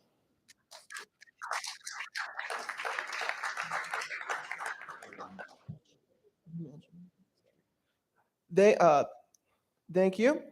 Pitt Democrats, you have 1 minute to make your response. First, Alex will make a quick statement. Really quickly, I just wanted to clarify, if you have questions for the other opponents, make sure you allow them the chance to respond before you talk about their response. That makes sense? Thank you. Appreciate it. First, I'm going to start off with saying I'm glad you acknowledged that the planet is warming and climate change is real. I was obviously not expecting that of you tonight. Considering the last debate. And so regarding your point on activism, the reason these people are chaining themselves to buildings is because it's necessary. If we do not take action now, this planet could be heading devastating effects. We're already seeing rising sea levels, wildfires, flooding, extreme weather. We're already seeing just the bare surface of what could happen in a couple of years. I mean, yes, it's not going to happen right away. That's not what we're asking for. We don't expect it to come by tomorrow. This is a slow and incremental process. It happen at a slightly faster pace than it is currently happening in the world. And yeah, the politicians that you're talking about, you're so on the point with that. Actually, you're right there. We are critiquing them. We are telling them that it's not okay. Behavior is not glorifying. Pitt Democrats, your time's up. You may finish your statement. Is that there are other forms of energy like wind that actually prioritizing over nuclear. Thank you. Pitt Republicans, you have 1 minute to make your response. Okay.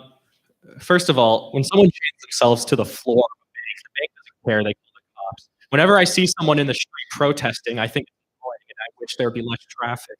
Anyways, in terms of it needs to, in terms of what it needs. In terms of it needs to happen faster, I need to know what exact rate you're talking about. And as for the other things, maybe we should stop pestering politicians to solve our climate issues. The politicians don't care. They do not care. All they do is ignore us, and again they fly around on their private jets all day.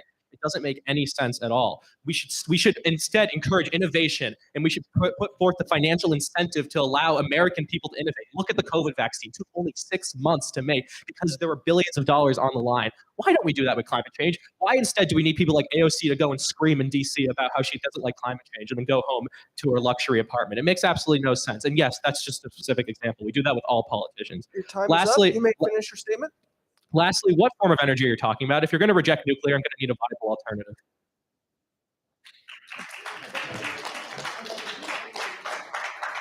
Thank you. Pitt Democrats, you have 1 minute to make your response. Yeah, I mean, there are a lot of politicians who do not have our best interests at heart. That is very true. There are a lot of politicians who do. And it is our responsibility as constituents to make our voices heard and let them know that this is a real issue that we care about. I mean, protests are important. They show, again, that we care and that this is issues we care about, and it helps grab attention. Protesting without bringing national attention action would not be done. So I'm sorry it inconveniences you that there are protesters outside, but I don't think anyone really cares about that, and the world is, heading towards a bad place. So I think it's kind of necessary. And other forms of renewable energy we have here. So wind is one of the most cleanest, most sustainable ways to generate electricity. It's very cost effective. It's nice for our economy. It doesn't take up ground space. It's one of the cheapest forms of energy available. Solar is another good one. It's available to consumers. It's cost friendly, saves people money. Your time is up. You may finish your statement. There are other forms of renewable energy. I'm not saying these forms are 100% bulletproof because they are not, but they are a step in the right direction. Coal and oil and gas.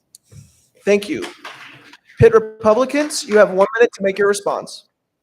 Okay, first of all, I need to know what politicians actually care, because I believe if you look, no, you said they do, but you haven't actually named one. I need to name a few, and I also want to know if you know what their lives were before the pandemic, because likely, or before they came into power, because likely they weren't acting nice. But regardless, this is in my opinion, a very elitist issue in a lot of ways.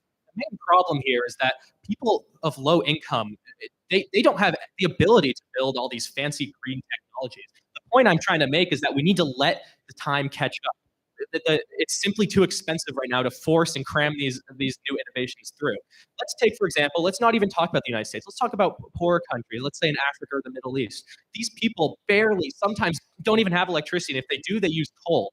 The idea that we should confiscate these people's coal because the emissions are bad is simply kind of ridiculous. And even if it's long term, you're going to have to go really, really long term in order for that confiscation to work, because most people cannot afford solar energy. It simply doesn't make sense. It's extremely expensive. Your time is up. You may finish your statement. Okay. I'm going to ask if everyone could please remain quiet when our debaters are answering the questions. Okay. Thank you. Pitt Democrats, you have 1 minute to make your response. So one politician I would like to mention that cares is a woman named Summer Lee, if you guys recognize her name. She is one of just a few politicians who I'm sure, whether or not they're nationally recognized, whether they're local, state, a lot of them care and do care about their constituents. So maybe it's just Republicans that don't care, I'm not sure. And what you mentioned about the other point, one thing about renewable energy, the whole point that we're trying to have is to make it cheaper and more available to consumers. Right now, it's not the cheapest one available because of oil and gas corporations continuing to lobby for their self-interest and for continued use. And if we can make it more available, it will bring the price down. And yeah, I do agree. It is not viable for a lot of people right now. But that's the point. We're trying to get to that point where it is available, where it is cheap and available for people. It's all about progression. We want to do it at a fast enough pace, but at the same time. Your time is up. You may finish your statement. I'm not saying, like I said before, it's not going to happen by tomorrow. We do is also at the same time frame we do need to take drastic action on prevent the world from turning to crap. So. Thank you. Pitt Republicans, you have 1 minute to make your response. All right. Well, first of all, I think we all can agree the world is crap already. Besides that point, I think first of all, I don't really understand how you want to make it cheaper. I maybe I missed it, but I kind of need some more of an actual way to do that versus just saying I want to make it cheaper, because maybe I might agree with you. I don't know. Also, another point I want to make is that if it has to happen slowly, it seems like there's a big disagreement in your party about how slow it has to go. For example, Greta Thunberg last year said that the world would end by 2023. She had to delete that tweet on Twitter because she said that over and over. And she's not alone in that. People like AOC are saying the world is going to end every year. It seems to be extended by a few years, but there's no definitive point at which that happens. So if it's so urgent, why would you be? If you agree with these people, which I'm assuming you do, but you can tell me if you don't. But if you do agree with them, why would you say it's okay for it to go slowly? And if you don't agree with them, can you just make that more clear? Thank you. Pitt Democrats, you have 1 minute to make your response. So what I'm saying is I do agree in the sense of, I think action does need it now, but I think there are a lot of different people in the Democratic Party who have different varying views, and I think in order to, or just across political lines, I think in order to establish a solution that will work for everyone, no one's going to agree. So making it happen slowly is, in my opinion, I would like it to be faster, but whether that's going to happen, it's not up to me. So getting some action now is more important than getting nothing. And making it cheaper. I am not an environmental specialist by any means, but I know, especially with wind, it doesn't require expensive materials to build. They really need maintenance. Just the materials that they're made out of. The more available they are to the public will make the more electric cars that we have, and the public will make. Your time is up. You finish your statement. Sorry. Pitt Republicans, thank you. Pitt Republicans, you have 1 minute to make your response. So this idea again of using things like solar and wind, it's not as efficient and reliable as you would think it is. Okay, for example, do you really want your entire house, let's say it's the middle of winter, really freaking cold outside, and let's say you're completely reliant on a gust?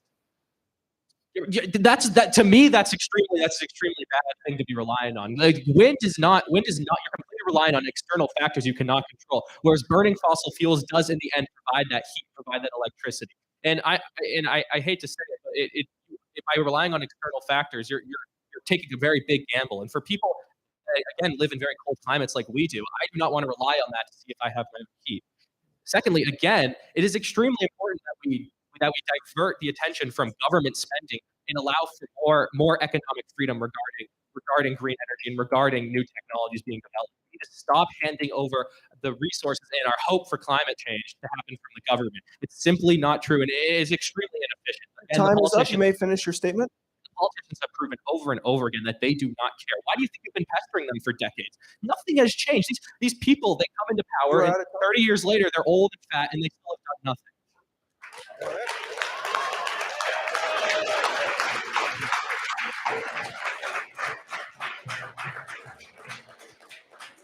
We will now begin closing remarks. Pitt Democrats, you have 1 minute to make your final response to this question. So I just wanted to comment, from your argument, it really does seem like you're advocating, you want change to happen, but you're advocating for coal and oil, which I'm saying it contributes to climate change. It contributes to what is happening to our planet right now. And like I said before, I'm not saying these forms of energy are 100% foolproof, but they do get in the right direction, and that's what we need right now. And the government does have whether you want to believe it or not, I would like to think the government has our best interest at heart. That is why we elect people, that's why we vote, so they listen to our voices. There's clear evidence that climate is changing, the primary cause. We're already seeing these devastating impacts. We need to take this action to transition, and prepare for the impacts of climate change. And we need to do all that we can to protect our planet. Which doesn't seem like we have the technology knowledge, resources to fix the challenge, but we must act quickly. Yeah, we need to work together towards. Thank you. Pitt Republicans, you have 1 minute to make your final closing response. Again, I understand that it looks dirty to use oil, but the fact remains that most people cannot afford green energy. And I understand that we have to make it more affordable. Oh, it's bad. Look, in a perfect world, I would agree. I don't want. You think I want some black air around my house? Of course I don't. Of course I don't want that. But you know, a lot of people don't have a choice about that. And to force them through legal policy crammed down by the federal government to change how they get their energy is, in my view, extremely immoral, and it hurts people. It hurts people a lot. But again, okay, also you mentioned that the government has our best interests at heart. I mean, come on. I mean, over and over and over, the government has proven they do not care about us. Every major politician, McConnell, Pelosi, I mean, all of their net worths have like gone up by 10 times. These people don't care about us. I mean, we need to get rid of this fantasy, because if we want to actually make change, we need to rely on ourselves. We, the American people, do that. Everyone who goes to Congress is probably disgusting in some way. And that's why they're going to Congress, to protect themselves through legal immunity.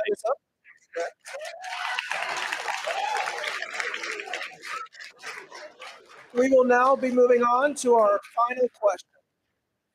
Just a reminder that after this question, we will begin questions from the audience, so stay tuned for that. Our sixth and final question will be on immigration.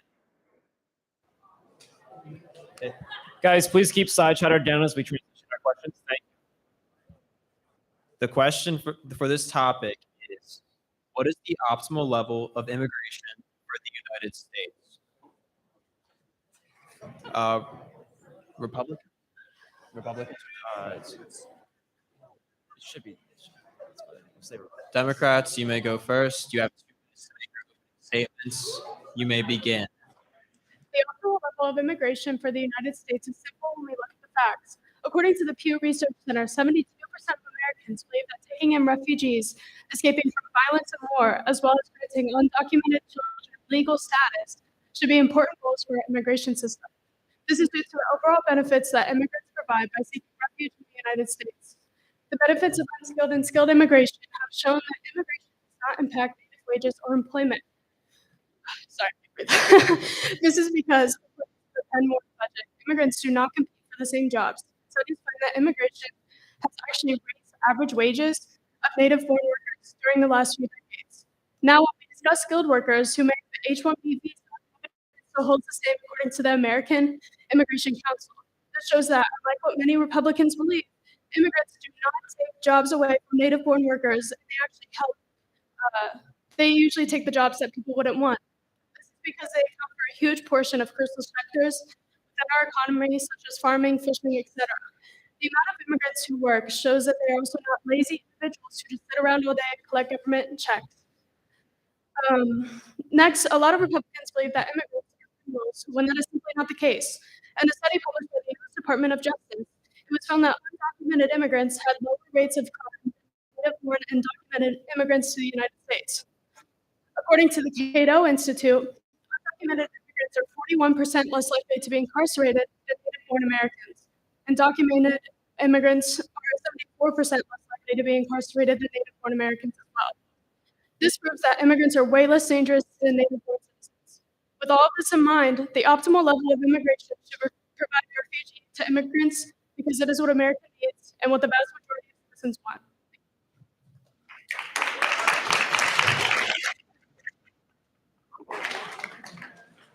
Republicans, you may give your opening statement. So I shouldn't need to tell anybody that immigration has always had a salient in political discussion for about like 400 years, 100 years since before you became a country. But it's very shocking how little the average American knows about the amount of immigrants we're getting. So according to a Harvard-Harris poll, the average voter is that 40 million migrants unlawfully crossed the border in 2022. But the true number is 11 times higher, just shy of about 67% supported steps to reduce the flow of migrants. This unprecedented amount of migration occurs Americans' consent, without most Americans' knowledge, but to economists are in broad agreement across the border, an agreement that massive immigration of low-skilled workers the wages of native-born low-skilled workers. Additionally, our current high level of high-skilled immigration is problematic for the same reason. In recent years, the H-1B visa program has been transformed into a weapon of negative corporations who invite droves of college-educated workers to the country as low-cost substitutes for American employees. It's the same principle as inflation. Increase the amount of workers and the value of each worker, and the individual level decreases. But the far-reaching and pervasive consequences of our immigration system belies the handful of simple reforms needed to ameliorate it. An immigration policy which prioritizes those who create jobs for Americans or fill irreplaceable economic slots is pro-immigrant and pro-native born. And if we desire our border to be secured, we should obviously increase the resources of border control, but also require employers to use E-Verify, increase the minimum border, link our free trade with Mexico with their government consent. Not only would these very simple steps be popular and beneficial to Americans, by and large, they would deter masses of people from embarking on a desert trek, which is death for thousands each year. We are a country of laws, and we are also a country of opportunity. Only with common sense immigration reform can we uphold both truisms at once. Thank you.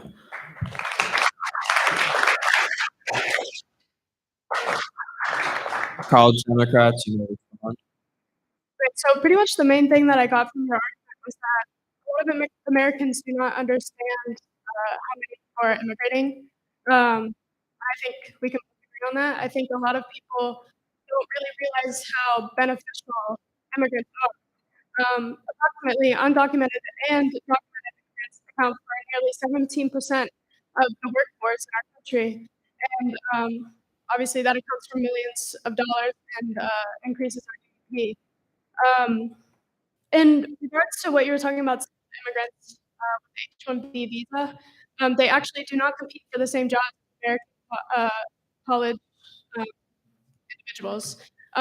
They actually compete for more of like innovation jobs, tech jobs, and providing medicine. But I don't necessarily think that that takes away from American jobs. I think it actually enforces a lot of work, which is pretty much what we need. We need more innovation, especially in recent times where tech is crucial to maintaining America as a global Your hegemony. time is up.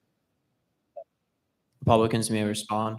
Okay, so I would just like to address your claim that immigration to the United States at the current level don't adversely affect the wages of native-born Americans. So if you look at the H-1B visa program, almost just shy of like 100,000 H-1B workers immigrate to this country, about like a third of immigrants over the age of 25 have a college degree. And so when you have immigration in that numbers, you don't have people like, when the H-1B program was passed, we were sold on it as it was going to hire people who had irreplaceable skills that Americans could do. We didn't have the sufficient levels of Americans to do. But instead, we see corporations, this is really happening with the expansion of the H-1B program over the past decade. Corporations like Disney, AT&T, Toys R Us, just ones that have been caught. They have recruited swans of workers abroad on H-1B visas and then brought them to the United States visas and then told thousands of tech workers that you have to train these people as your substitutions, as your replacements, or you won't get stuff. Your time is up. Democrats, you may respond. So I feel like the main thing with immigrants, especially skilled workers, is that they are able to provide a new viewpoint that Americans simply can't do. Obviously, America is very fortunate, whereas like people that are coming from Mexico or anywhere south of the border, they're able to provide a new viewpoint that could be very useful for America, especially in maintaining their higher viewpoint across the world. And also, I don't really see your point about, I don't see what's wrong with training immigrants. It seemed like you were trying to say that training immigrants takes away from their pay, or if they don't train them, that they will get severance pay. I feel like that's with literally any job. I don't see how that simply applies to just immigrants. I feel like that's just how it is in the workforce in general. Thank you, College Republicans.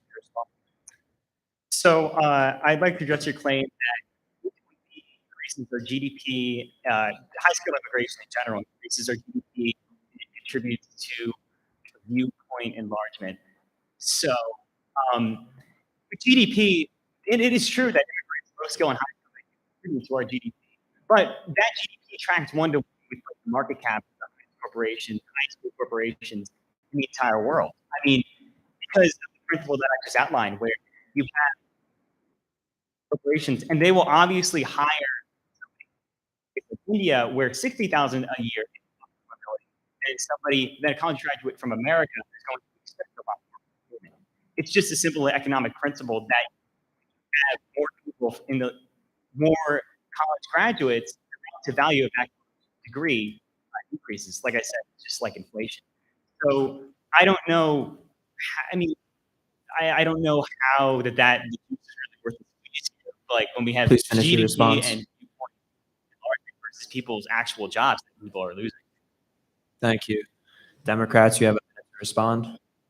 I would like to address your argument about how college degrees in other places are simply not as good as ones in America. I feel like that's a pretty ignorant thing to say, considering I that apologize. Please keep side comments to a minute so we can hear the debater. Thank you. I would say that that's pretty ignorant, considering a lot of people at Pitt even study abroad. They try to get new viewpoints, or people even go all the way to London or other places to study because they want to see that viewpoint, and I think it's crucial. Yeah. Okay. I couldn't. It's sorry. It's kind of hard to hear. Thank you. Republicans, you may respond. So I was not saying that somebody from India, the college degree or the job is somehow worth less in India. Just the GDP per capita numbers in India and places like a large immigrants, that's just lower because the countries are more impoverished than America. So they can obviously get a much better job in the United States. And that applies to low-skill immigration as well, where you have huge incentive for people from Mexico to come to the United States to work jobs that Americans, no American is going to work $5 an hour doing farm labor, but many Mexican immigrants. And it's sort of expanded past agriculture. It used to be like that previous decade, but now it's sort of it's like people working in the hospitality industry or service or construction. But this is not conducive to the well-being of Americans when we have 6 million Americans out of the labor force who just given up on finding a job. We need to integrate this back in. Thank you. We're going to ask a sub question of this topic. What restrictions should be placed on immigration? Democrats, you have a minute to respond. Okay, I would just like to address that when we're talking about Republican policy, we're probably going to talk about the Trump era policy, which has also been deemed unconstitutional by a U.S. district judge. Just like to put it there in case someone tries to mention it later. I feel like the biggest problem with immigration is that immigrants are not able to get citizenship as fast as they need it. It's obvious that that is the main concern. Like, for example, when you get a green card, it takes 25 years for permanent citizenship, whereas I think it should be lower. Also, if we want immigrants to become citizens so bad, shouldn't we lower immigration enforcement costs and put it into citizenship departments? Violence and force at the border, along with ICE protocols, is simply not the answer. I think everyone here can understand that we want legal immigrants. It's not that we don't. It's just we have to fix on how they're able to get that citizenship. Thank you. Republicans, you may respond. So should I address the question about the ideal number of immigrants? Should I? You can address whichever one you like. Okay. All right. So the ideal number of immigrants. Before I answer this question, there have been that we are immigrants. We've had great periods in our history where there have been immense numbers, but there's always been a lull period in between a few decades where we've allowed that sort of melting pot to settle. That happened up until between the founding in like 1830, and then after that we had a huge immigration, and then that settled down again through 1920s, and then the Immigration Act of 1965 opened back up, and we've just had like a never-ending increasing stream of immigration. So I think that, and I think that more Americans decrease immigration than increase it, and that's borne out by polls. Decrease it by a large portion because people want to come to America, and we should prioritize people who truly do jobs that Americans can't do in large numbers, like astrophysicists who are continuing to Mars, or other such jobs that are exceptional, who we should prioritize. Thank you. We're now going to move to statements. You may begin.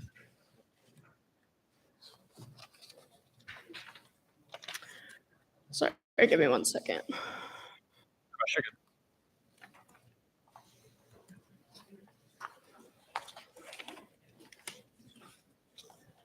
Okay, I'm ready. Yeah, go ahead. Immigrants have played an incredibly important role in the development of America since it was first founded, which we both agree on. And they continue to support our nation in every way imaginable. As I stated throughout the night, immigration is good for the American economy and our nation as a whole. Immigrants, whether skilled or unskilled, boost American wages to the long term, and despite claims to the contrary, do not take native-born American jobs. Not only that, but high-skilled immigrants offer high levels of innovation.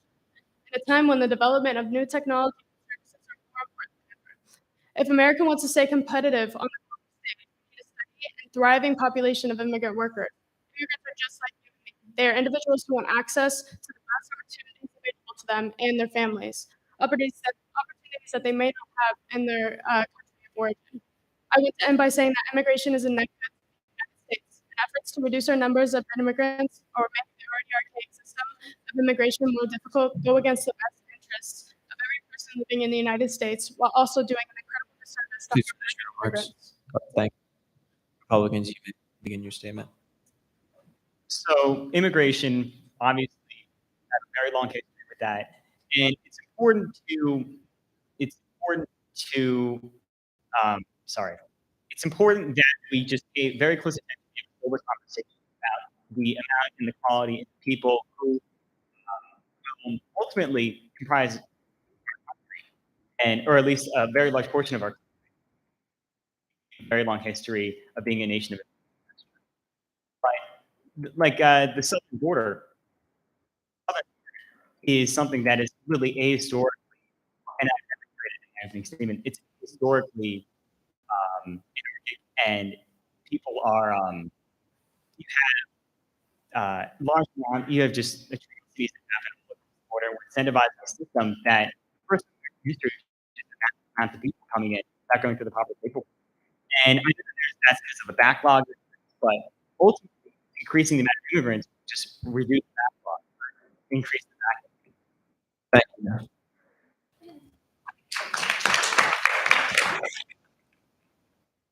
I want to say thank you so much for a round of applause.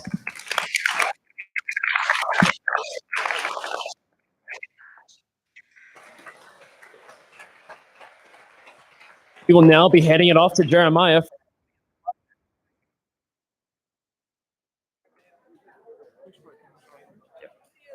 I want to make sure. Testing. Okay. All right, if everybody could pull it together. So what we're going to do now is move to audience questions. How this is going to work is we have two people from Bridge to audience questions. We have one person who's going to hand you the mic to read your question. But before that, we have one person who's going to vet your question. I think everybody knows that there's some note cards you can write on to ask your question. They're back on a table out there if you want to grab one to read your question.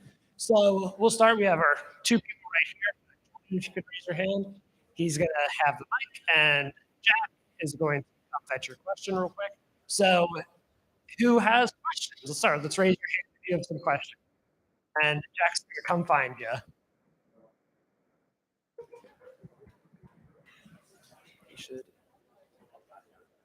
Jack should be going ahead of time and checking. So Jack should be going ahead of time. People are called. So it's not awkward. I thought they were already checking questions. Also too. I was confused. Yeah. But, That is not right. I Is thought I it? heard it.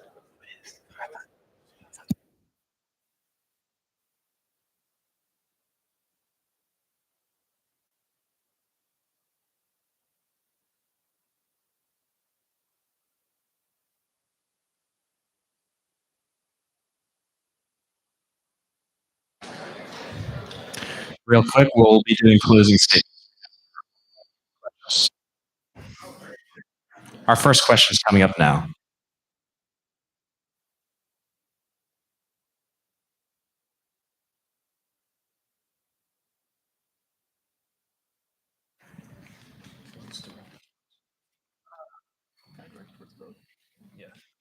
All right, so we've got a question here. Is nuclear energy a viable solution to climate change? Why or why not?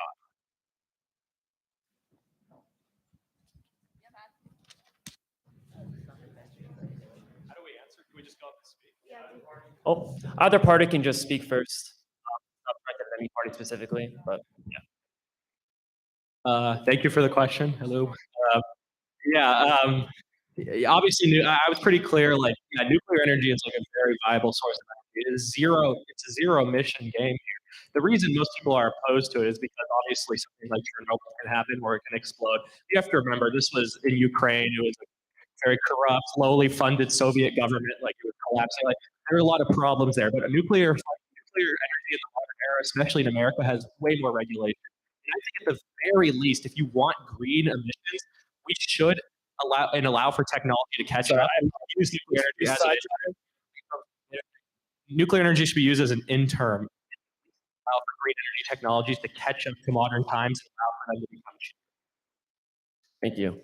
By the way, we're not going to have responses going back and forth because each party, if the question is addressed at either party, can have one opportunity to respond. So, Pitt Democrats, you make your response. Yeah, I'm actually agree with that, which is, I think, the first time that's happened tonight.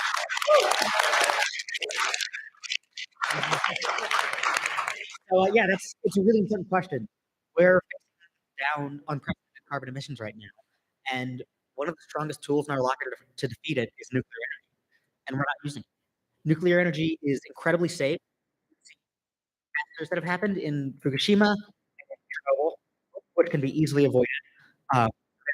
Reactors must be built inland and in floodplains. I think we both agree on that as well. And American nuclear reactors need to be well inspected. We both agree on. And American nuclear reactors need to be here to serve the people. They need to be here to make sure that we can transition to a green environment. Nuclear power is the number one tool in our arsenal, and we have to use it. It's incredibly powerful. It's safe. Most importantly, we can do it easily. Thank you. Thank you.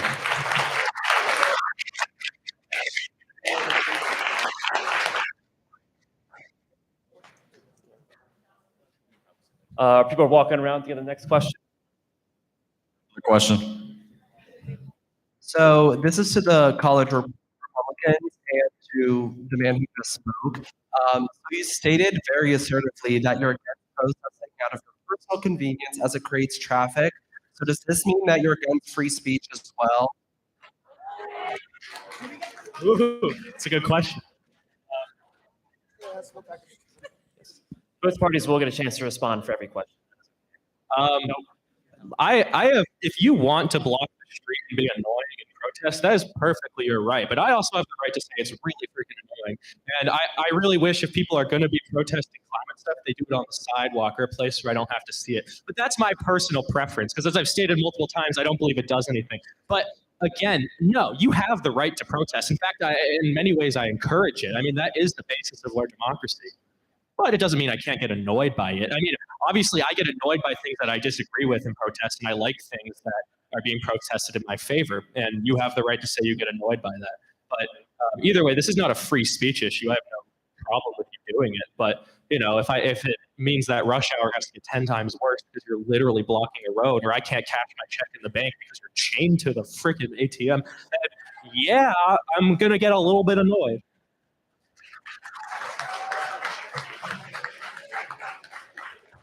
Thank you. But Democrats, you make your response.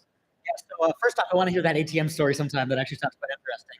Gotcha. But second of all, I do think that protesting is incredibly important, and especially on an issue such as this one. You know, we heard from the Pitt Republicans that it's the politicians not doing enough. It's the politicians who aren't listening to people. It's the politicians who get elected, and it's the politicians who don't do anything about it.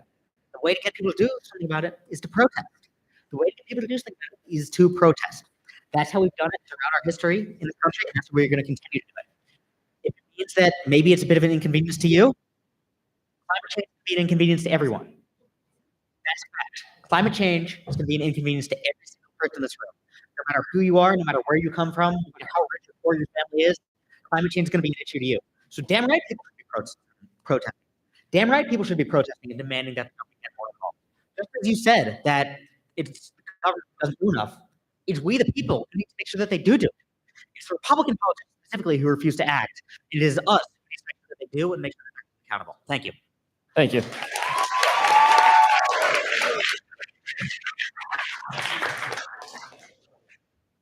Okay, the directors of both parties, public transit, and I guess also bike lane. Yay or nay, and why? Thank you. Either party may go first. I like that.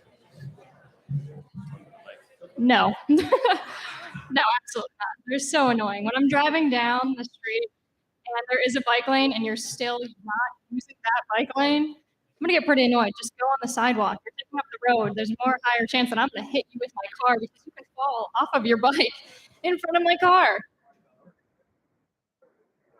Thank you. The Democrats may speak. I would disagree. I think they're good. They support, encourage public transportation. They encourage you not using your car. They are again, public transportation is to help those who don't have a car who are not able to who need that. I'm sorry your inconvenience. I mean, I don't love them either. Like I am driving, but I don't think we should take them away. They are essential for people who need them. Yeah, so I'm in support. I don't see why we wouldn't be. Again, they're I would rather you ride. I mean, if you can ride your bike somewhere that's you're not using oil, so that helps you private. So that's good. Thank you.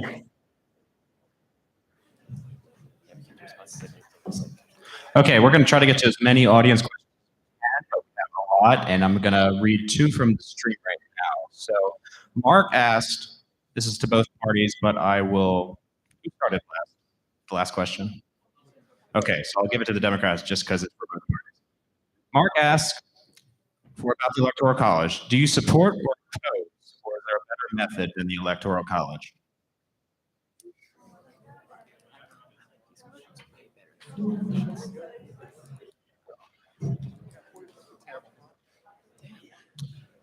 We oppose the Electoral College for the simple fact it's undemocratic. Why should a person in Alaska have a greater say in who is going to be the president than a person in California? That's not fair. That's just not democratic. You know, everyone should have one person, one vote. It's that simple. Your vote should not count more if you live in a certain area than if you lived in another area. Because what this ultimately does is it makes it so that presidential elections are only about a handful of states anyways. So it really takes away a lot of voices from a lot of important people. It's undemocratic. It just doesn't make sense in the modern era. There's no point of it. Empty land and fields don't vote. People do. But the Electoral College treats it like land and empty forests where there's no one. You give them a vote. That doesn't make sense. Thank you. The Republicans will now make the response. Yeah. First of all, the phrase that it's anti-democratic is technically true. We are not a pure democracy. Pure democracy is a tyranny of the majority where the 51% can cram down their preferences on the other 49%, which always result in tyranny. A pure democracy is not a good thing. That's why we have a Bill of Rights. That's why we have always had a set of rights that we can't infringe upon. That's why we have a constitutional system that is based upon representation of the people and of the states, because the states are individual units that have individual rights within the greater federalist system that allows for a diversity within our country, because Louisiana is not the same as California. Alaska is not the same as Massachusetts. Just like I said, since I did the minimum wage debate, I'll bring that up. Washington, D.C. shouldn't be uniquely legislating what goes on in Mississippi because they have different interests. So representing both the people's interests and the state interest is incredibly important. I am out of time, so if you'd like more on this, I'd encourage you to read Alexander Hamilton's Federalist Papers. Thank you.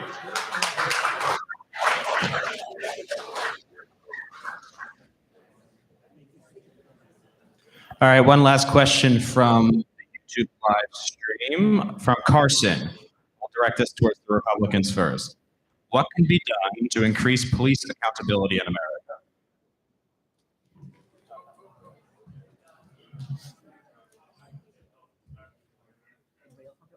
What can be done to increase the police accountability is to increase police training. when you increase police training, more funding for training, pay officers better, because some officers in certain areas where they are incredibly likely to get shot, where they put their lives on the line every day. We just watched the police chief in Brackenridge, quite near here, Chief Justin McIntyre, was shot and killed quite recently. These men and women put their lives on the line every day, and in some areas, they're barely being paid, and we expect them to be the best of the best of the best. And most of the time, they are. Very rarely, we end up with a bad apple. Obviously, that is going to happen. So yes, whenever that happens, there should be accountability, but there is accountability. Derek Chauvin, where is he right now? He's in prison because he committed a wrong and he was arrested and put in prison, convicted. There is accountability. And I'm a major proponent of body cameras as well. But you know what body cameras do most of the time? They exonerate the actions of innocent police officers. Because people can think all they want that police officers are going around just trying to assassinate people. But Your time the is vast up. majority of Finish your them statement. have the best interests of the people to protect and serve at heart. The Democrats can make a 1-minute response. You may begin. So let's just be real. Accountability is not going to happen when we have things such as white power, right? White fragility. White people use their privilege to do things such as hurt Black people, hurt people of color. They're not going to be held accountable as much as they should have when we have systematic racism that hurts people of color. They're not going to be able to get the accountability that their families want so bad when they should be able to. Also, to their point, they said that it rarely happens. Does that mean it's okay for cops to shoot innocent people out on the street? The Democrats do not think so, and as a human being, you should not think so.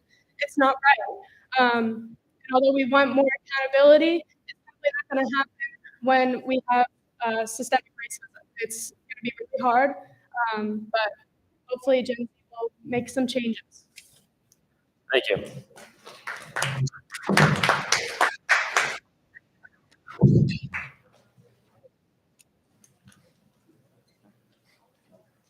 To what extent did East Palestine's derailment exploit the involvement of big corporations in media coverage?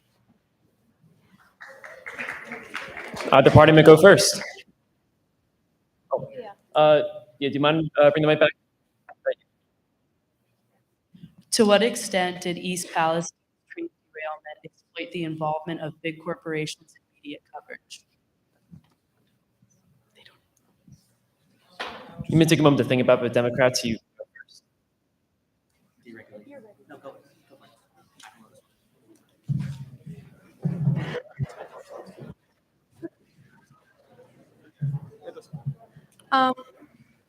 So the train derailment definitely showed that companies are not accountable, they're not being restricted enough. These trains are called death trains for a reason. They're holding a lot of dangerous chemicals that are being transported around the country, and these railroad systems they're not being held up to code. And again, this is one of the worst environmental disasters that happened within this country. It affected a lot of wildlife, it affected people in homes, a lot of animals died, a lot of people I'm sure will have health problems in the future because of it. So it definitely should that corporations do need to be held accountable because that should not be happening. And it's like I said, like I've been preaching all night, it's not great for the environment. And yeah, it also not only corporations need to be held accountable, but also politicians. It was an awful thing that happened, and the media coverage. I don't think there was personally enough media coverage. I didn't hear about it till 3 days after actually. So which is not a great thing. Your time is up. Finish your statement. Thank you. The Republicans, you have 1 minute to make your response. I don't really disagree with much of what you said. To address the specific question of how did it show that the corporations exploit their relationship with the media, I believe is the question. Yeah, obviously, big corporations own most of the mainstream media, and they determine the narrative in this country, and that's why much of what you get in the mainstream media is misinformative or is focused on the wrong issues, not focused on the things that matter to people, that affect people's lives, that actually show what they care about. The East Palestine train derailment was something that really drastically affected the ecological system, the people there, and it didn't seem like the politicians or the corporations cared about it. And because the corporations and politicians don't care about it, the media doesn't care about it because they only care about what the big interests, their big liberal donors, what they care about. They don't care what the people care about. What actually matters, what actually impacts people's lives, is not what's discussed in mainstream media. Yeah, I think that definitely showed that quite eloquently. Thank you.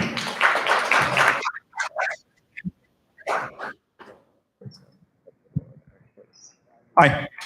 Last year, the Frick Park Bridge collapsed due to what my statistics professor said was a preventable issue. How do you propose preventing issues like this from a political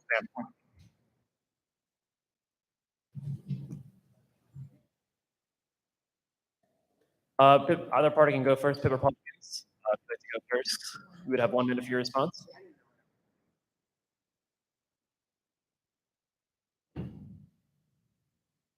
Yeah, I mean, from a political standpoint, I don't know exactly how much there is you can do. That's more of an engineering question, and quite frankly, I know nothing at all about engineering, not even a little bit.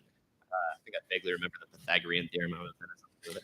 But from a political standpoint, putting government investment in infrastructure is, I mean, if it's done right, it can be good. But if it's done wrong from a strictly government standpoint, without involving the free market at all, you're always going to encounter problems. That specific bridge, I don't know the circumstances, so I can't really speak to it.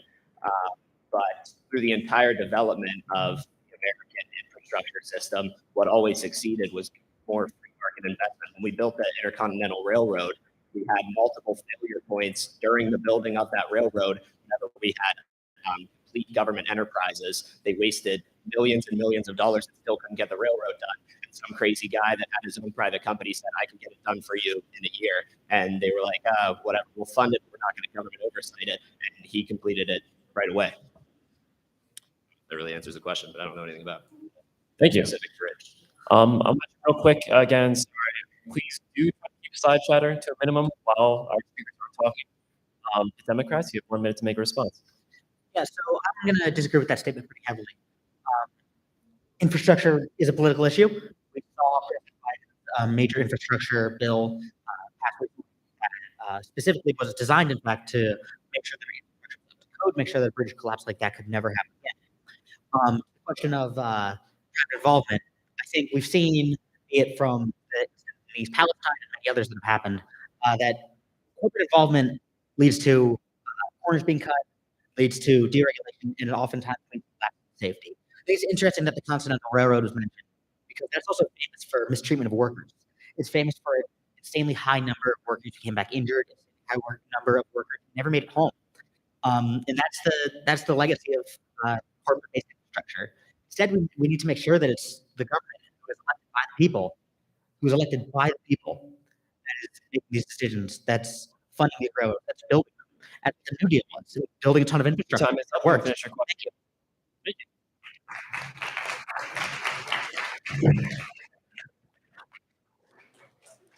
How can we make college more accessible for marginalized communities?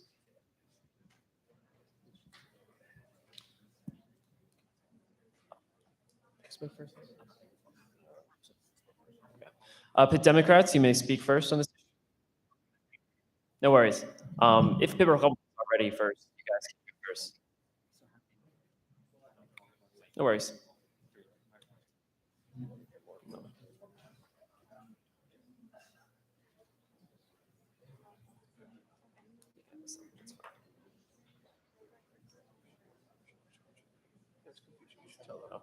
Pitt Democrats are speaking first. Sorry. If they were ready, I apologize. sorry. But when you guys are ready,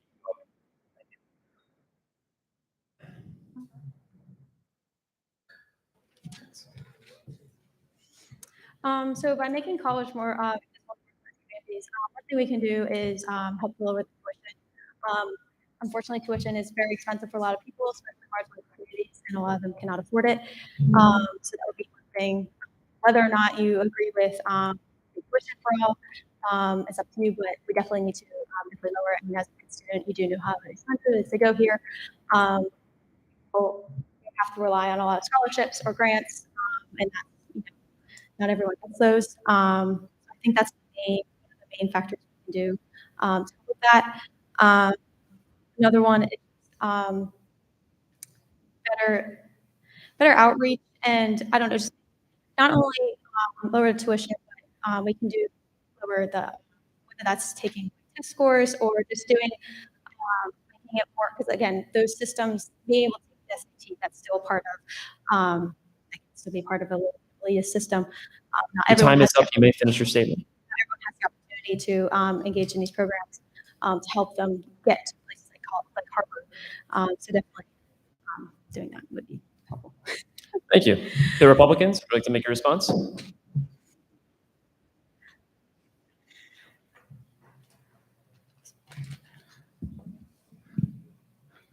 For me, I think the issue comes down to a lot of this idea. I think it's very unrealistic, a little bit of what was said. The idea that we should lower tuition sounds good in theory, but obviously it's not something we can really control. Tuition tends to adjust to inflation, although yes, it is out of control. I think a good way for college to become much more affordable is, firstly, we have way too many deadheads. This quote-unquote liberal arts education is absolutely ridiculous. We end up in college for 4 years, and by my math, I'm a neuroscience major, and by my math, I can complete my entire degree in 1.5 to 2 years. I'm wasting so much money taking stupid garbage I don't want to take, and I feel like that's a pretty bipartisan thing, right? So if colleges, all right, Please do not interject. The speaker speak.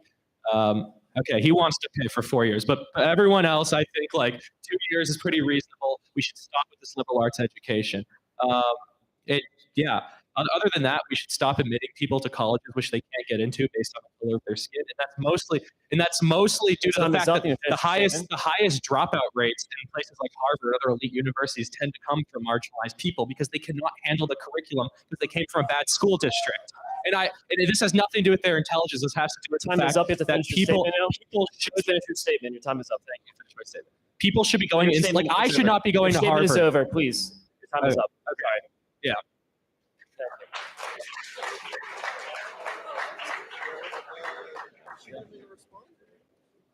This will be the last audience question.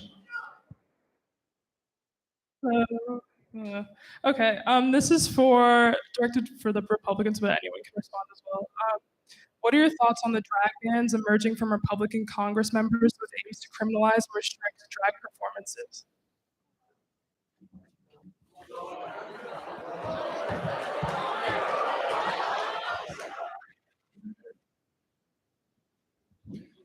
All right. We have seen drag performances. When we're talking about banning drag performances, this is not talking about some person like dancing around in public to a bunch of adults. What we're talking about mainly is we're focusing in on the idea of it being present in schools. I've seen this countless times, and especially in New York public schools. Drag performances have gone on everywhere. It is objectively an extremely sexual thing. And to expose children to that seems unnecessary. And in fact, Republicans are only banning it because the left has decided to make it into an issue. They know Republicans don't like it, so they push it even more. Drag performances haven't become a thing until recently inside of public schools. And so we all know, if you want to deny that drag performances are not sexual, you can, but it's very, very clear what the point of them are. And when I see a child on a strip pole next to a 5-year-old on a strip pole, which there are many, many countless images online of that. When I see that, I think it's extremely disgusting. Children should not be exposed to that type of stuff. Thank you. The Democrats now have 1 minute to make their response. Please quiet down the audience. You can hear the speaker speak. Thank you. I'm genuinely curious where you've seen children next to poles, but okay. I think what we are seeing right now is just this crackdown on the right of LGBT people to exist. We've seen violent militias showing up at events to harass, to intimidate, to conduct violence against LGBT people because of this. This is outrageous. In Tennessee, they recently passed a law banning all drag. If you don't like drag, don't go to a drag show. It's that simple. It's really not rocket science if you don't like it. What we are seeing is an attempt to criminalize the existence of LGBT people. We are seeing that in the Tennessee law. We are seeing that in Florida with the so-called Don't Say Gay bill. We are seeing so much. It is outrageous. It is weird. It's kind of weird, honestly, why some people are so obsessed with child sex. It does raise some questions. But yeah, I'm sorry, but yeah, it does. It raises questions. It's weird. So, yeah. I apologize. I cannot allow any responses after that. That will conclude with our last audience question. Thank you. We will move to closing remarks in a moment.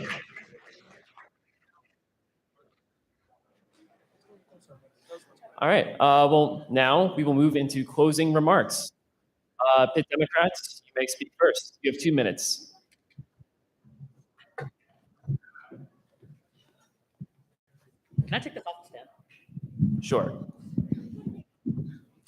So this has been a very interesting debate. Thank you for all of you for sticking it out. I know you have better things to do on a Monday night. But second of all, let's look at what happened here. We talked about guns, and the Republicans, instead of choosing to protect children, instead of choosing to protect people, Republicans chose to protect their guns. We talked about healthcare.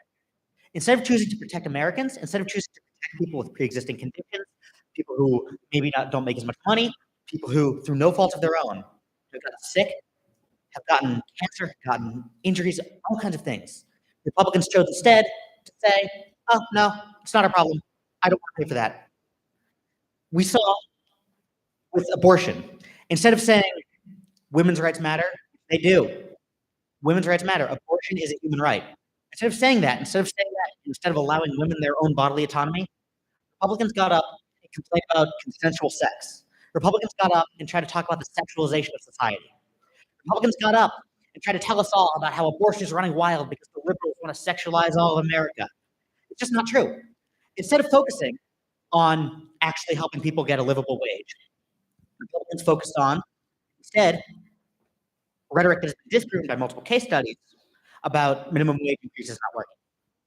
Instead of focusing on actually doing something about climate change, instead of focusing on how our climate is in deep trouble, instead of focusing on how we can do instead of focusing on how we can best utilize renewable energy, instead of focusing on how we can best utilize other limitations of carbon, instead they decided to blame the crazy people who want to end global warming. And instead of saying, yeah, we like renewable energy, they instead said it wasn't consistent, which there's a simple answer to. Battery, which can store power. So you're not relying on a single gust of wind. And they know this. We know this. We all know this. They just don't want to admit it because it's not a popular argument. What we saw today was Democrats standing up for people's rights, Democrats standing up for safety, Democrats standing up for healthcare, Democrats standing up for gay rights, Democrats standing up for abortion rights, Democrats standing up for rights, and Republicans standing up for themselves. That's what our country is facing right now. Thank you very much for coming.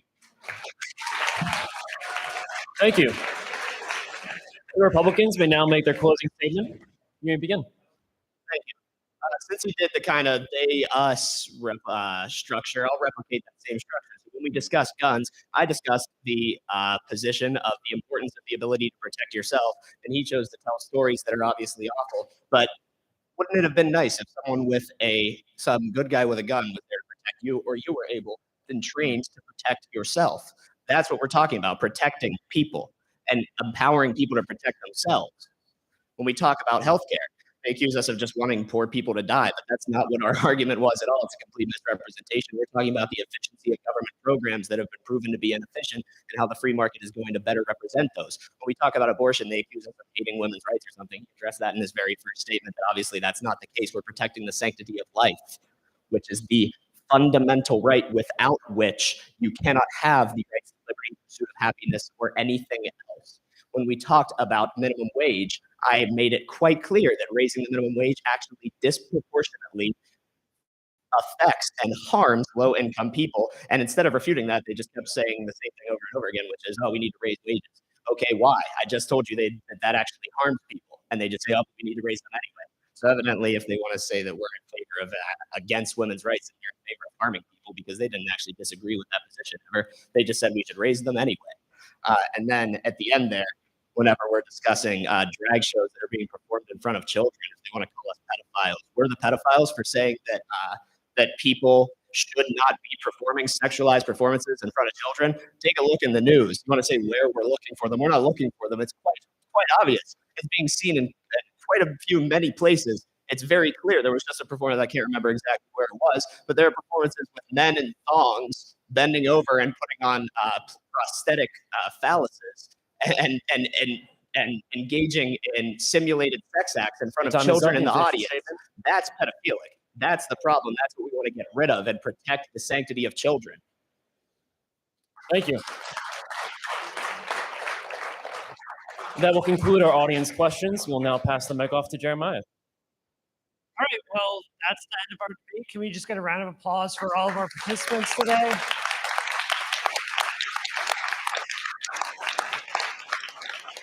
I want to thank Dylan and the Republicans and Amanda and the Democrats for being very cordial and actually like very participating well faith arguments here. And I felt like it was a very productive conversation. So thank you guys for that. That's going to conclude our debate. And if you guys want to learn more about BridgePittsburgh, please contact us that are helping out. Check us out at the greeting table that's outside. We do have another event coming up on Thursday where we're going to discuss family planning and that kind of thing. So that's in William P. Union 918 at 7 p.m. Come check us out. Our conversations are usually not quite as heated as this, I'd say, because this was a very head-on debate, but they're good conversations. Can we just get a good old baseball handshake through the teams here? Again, thank you everyone for coming out tonight. It was a great pleasure to have you. No, it's up for our next meeting. You can't do that. We need to. I feel like we need to change that. I won't be there though. So After this, after this, 100% should not. Oh, yeah, that's going to be a bad argument. Yes. Yeah.